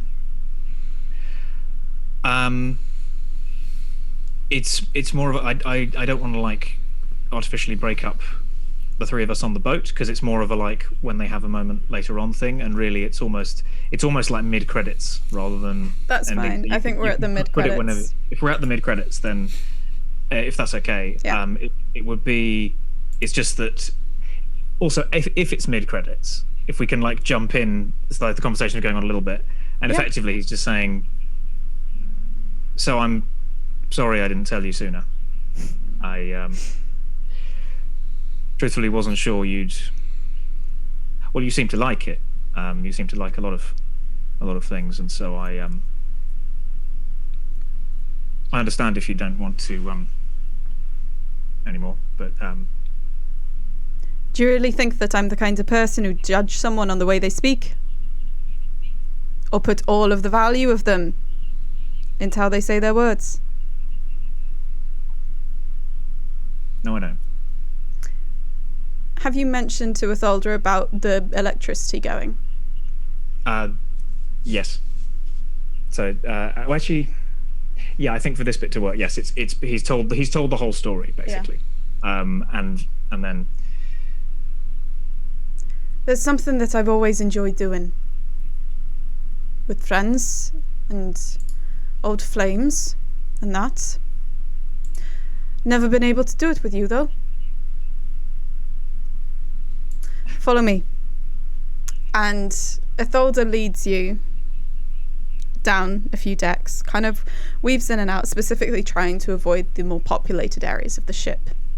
And imagine this kind of being intercut with Celeste returning Atoka back to the Stelisma estate, where Atoka and Eska are reunited, where Ilsmedai is told where you've all gone, and is able to travel and do as they please, where Celeste starts teleporting around to the different areas of the Esterno Circle to find Hearth, incredibly aged and somewhat damaged, but still just living, where the messages that you will all eventually get about the payment that you are owed, and so that Celeste and Hearth can pass on exactly how everyone else is doing. But these are intercut with a very small part of the ship. It's a very unusual part of the ship, but during either repairs, because this was Atholda's first opportunity to do any kind of customization of the Lichtenberg as its captain, takes you back and opens up a very small, however unrealistic this is, opens up a very small door to an external part of the ship, just at the prow, but near the water level, and it's a very small outcropping of wood, and Atholda undoes the laces on her boots, both of them, puts them like behind her, sits down, and is able to sit with her feet just in the water, with the kind of surf just going over them as the ship moves forward. Come on then. I think he wordlessly does the same and gently puts his feet into the water. Doesn't it feel nice to just stop and feel it? Yes. And unless anyone else has anything they would like to do, Aware? In exactly the same mid-credit sequence way, there is a path in trees through the woods. It is the same path that the Yard saw when they looked into Aware's mind. Yeah. And through what looks like stepping through a two-dimensional picture, it's almost like it isn't actually there. Phoebe and Aware step into the trees and can't be seen anymore. Yep. And it's kind of then it all lines up as 3 images. It's people going through trees and they can't be seen. It's the surf going over feet, which then can't be seen and are camouflaged by the water, especially Polaris's. And it's an open doorway to a small log cabin through which 3 people go through and then shut the door so they can't be seen. Which is lovely. If that's copyrighted, then this is going to get muted on playbacks on Twitter. It's not. Okay, it's not copyrighted, I don't think. And that is Undergods. Thank you so much to these 4 incredible players who have just been such a joy to play with, and have brought so much to this story. Oh my god, that was more than I ever could have hoped for a finale for those characters.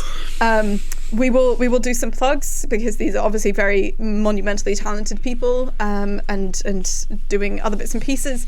Whilst we're doing plugs, Reese, send me the list, the list, and we will roll for the winners.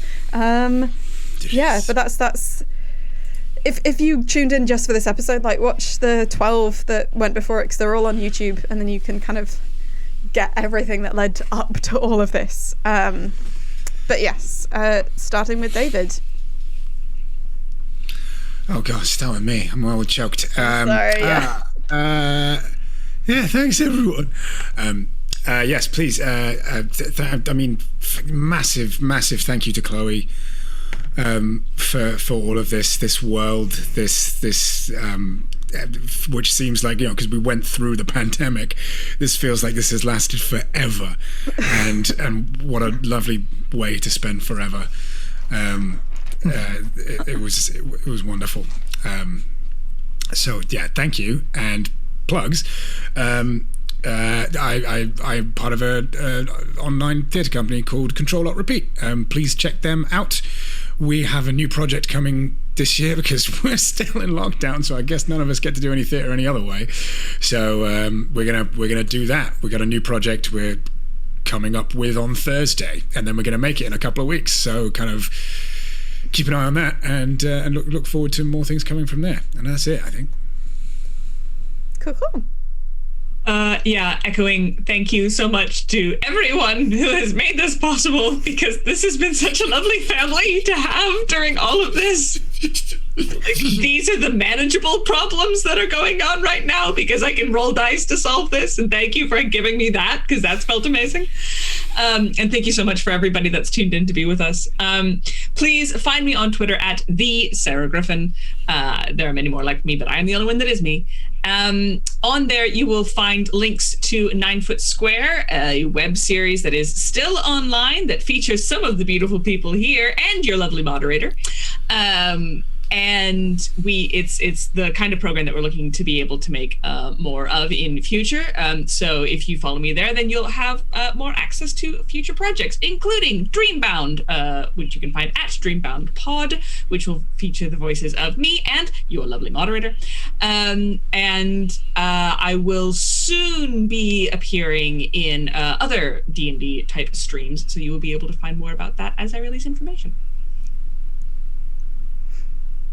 Yes, adding what everyone said so far, but I'd also like to give a huge shout out. We initially started this as a live thing in front of people, and Chaz Redhead did all our sound stuff, and that was such a big part of the show. And also Chaz is an amazing dude, and for everybody who helped us set up and take down, and for the fact that we can't have a massive cast party.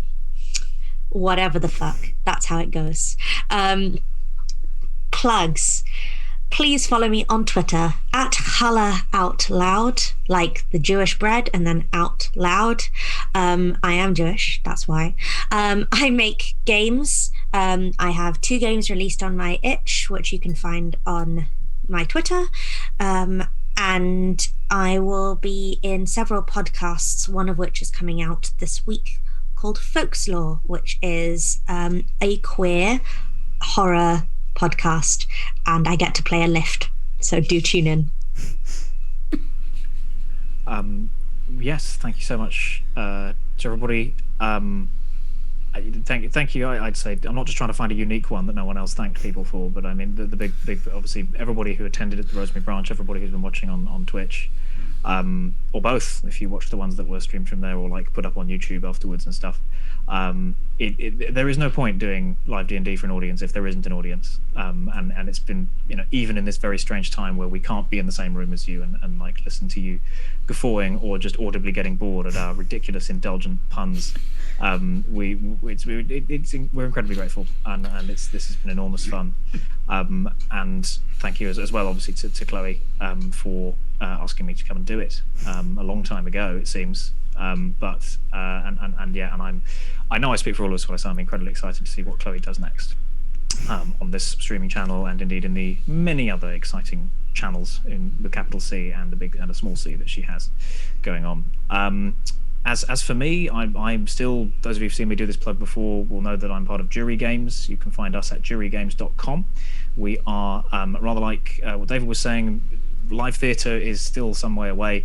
So if you're looking for that sort of interactive theatre hit, that's what we try and do. We create online games where live actors are integral to it, and you can, as the name suggests with Jury Games, we have 2 shows, one called Jury Duty and one called The Inquest, and in both cases you have live actors there who you can question, interview, work with in various ways, and there are multiple ways to find the truth and all this, that and the other, and it's about working with a jury of your peers who can be your friends or just a bunch of strangers depending on which kind of show you've booked, public or private.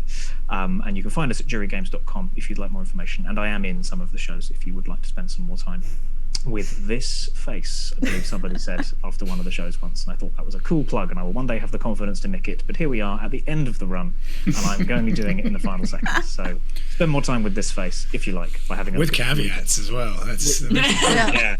Jurygames.com. Thank you very much, it's been wonderful. Nice. I'm gonna oh bless, sorry, I've just been told by Reese the moderator about people asking about the tip jar.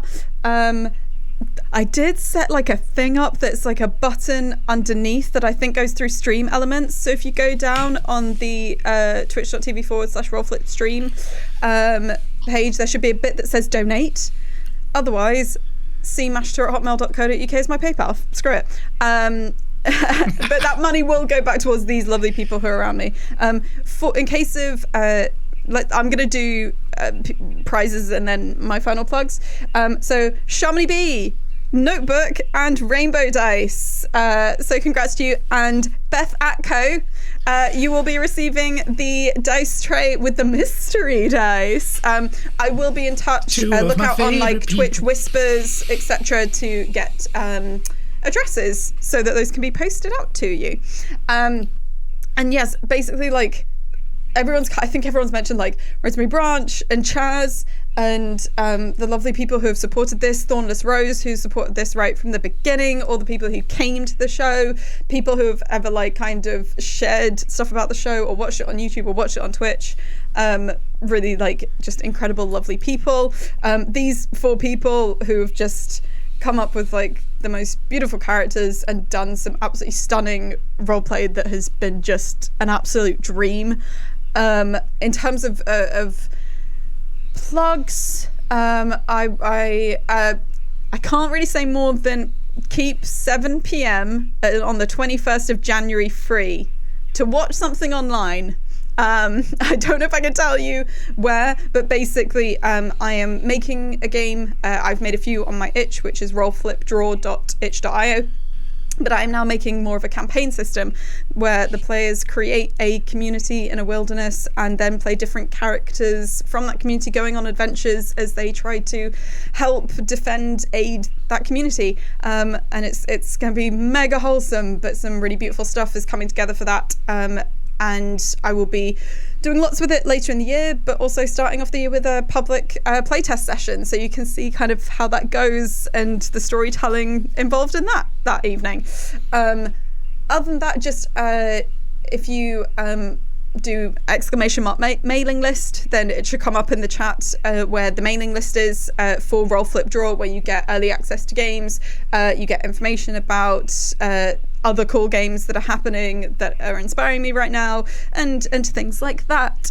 And at Chloe Mashiter, if you want to keep up with anything. I will be doing more on this channel soon. I think the next thing is just on Saturday I'm doing made up songs about made up people, which is just a stream where if you tell me about your characters, I make up ukulele songs about them. There will be other things coming up, but I am taking a bit of time to figure out what those games are, if they are new games, and doing some structures. And I want this to be a lovely place, but there's also one plug that I told myself I was going to make today, and it's a plug for saying fuck the Tories. I know it's not the most nuanced thing, but you know, for anyone else who's also in the UK, like, I hope you're doing okay. And it's TTRPGs have meant a lot the past year for connecting with people and spending time with them when it's not been possible to do so face to face. So that was amazing. I'm so glad that that's recorded and I get to see all the wonderful things that people did all over again. And with that, I think we'll say bye. Bye, everyone. Arr.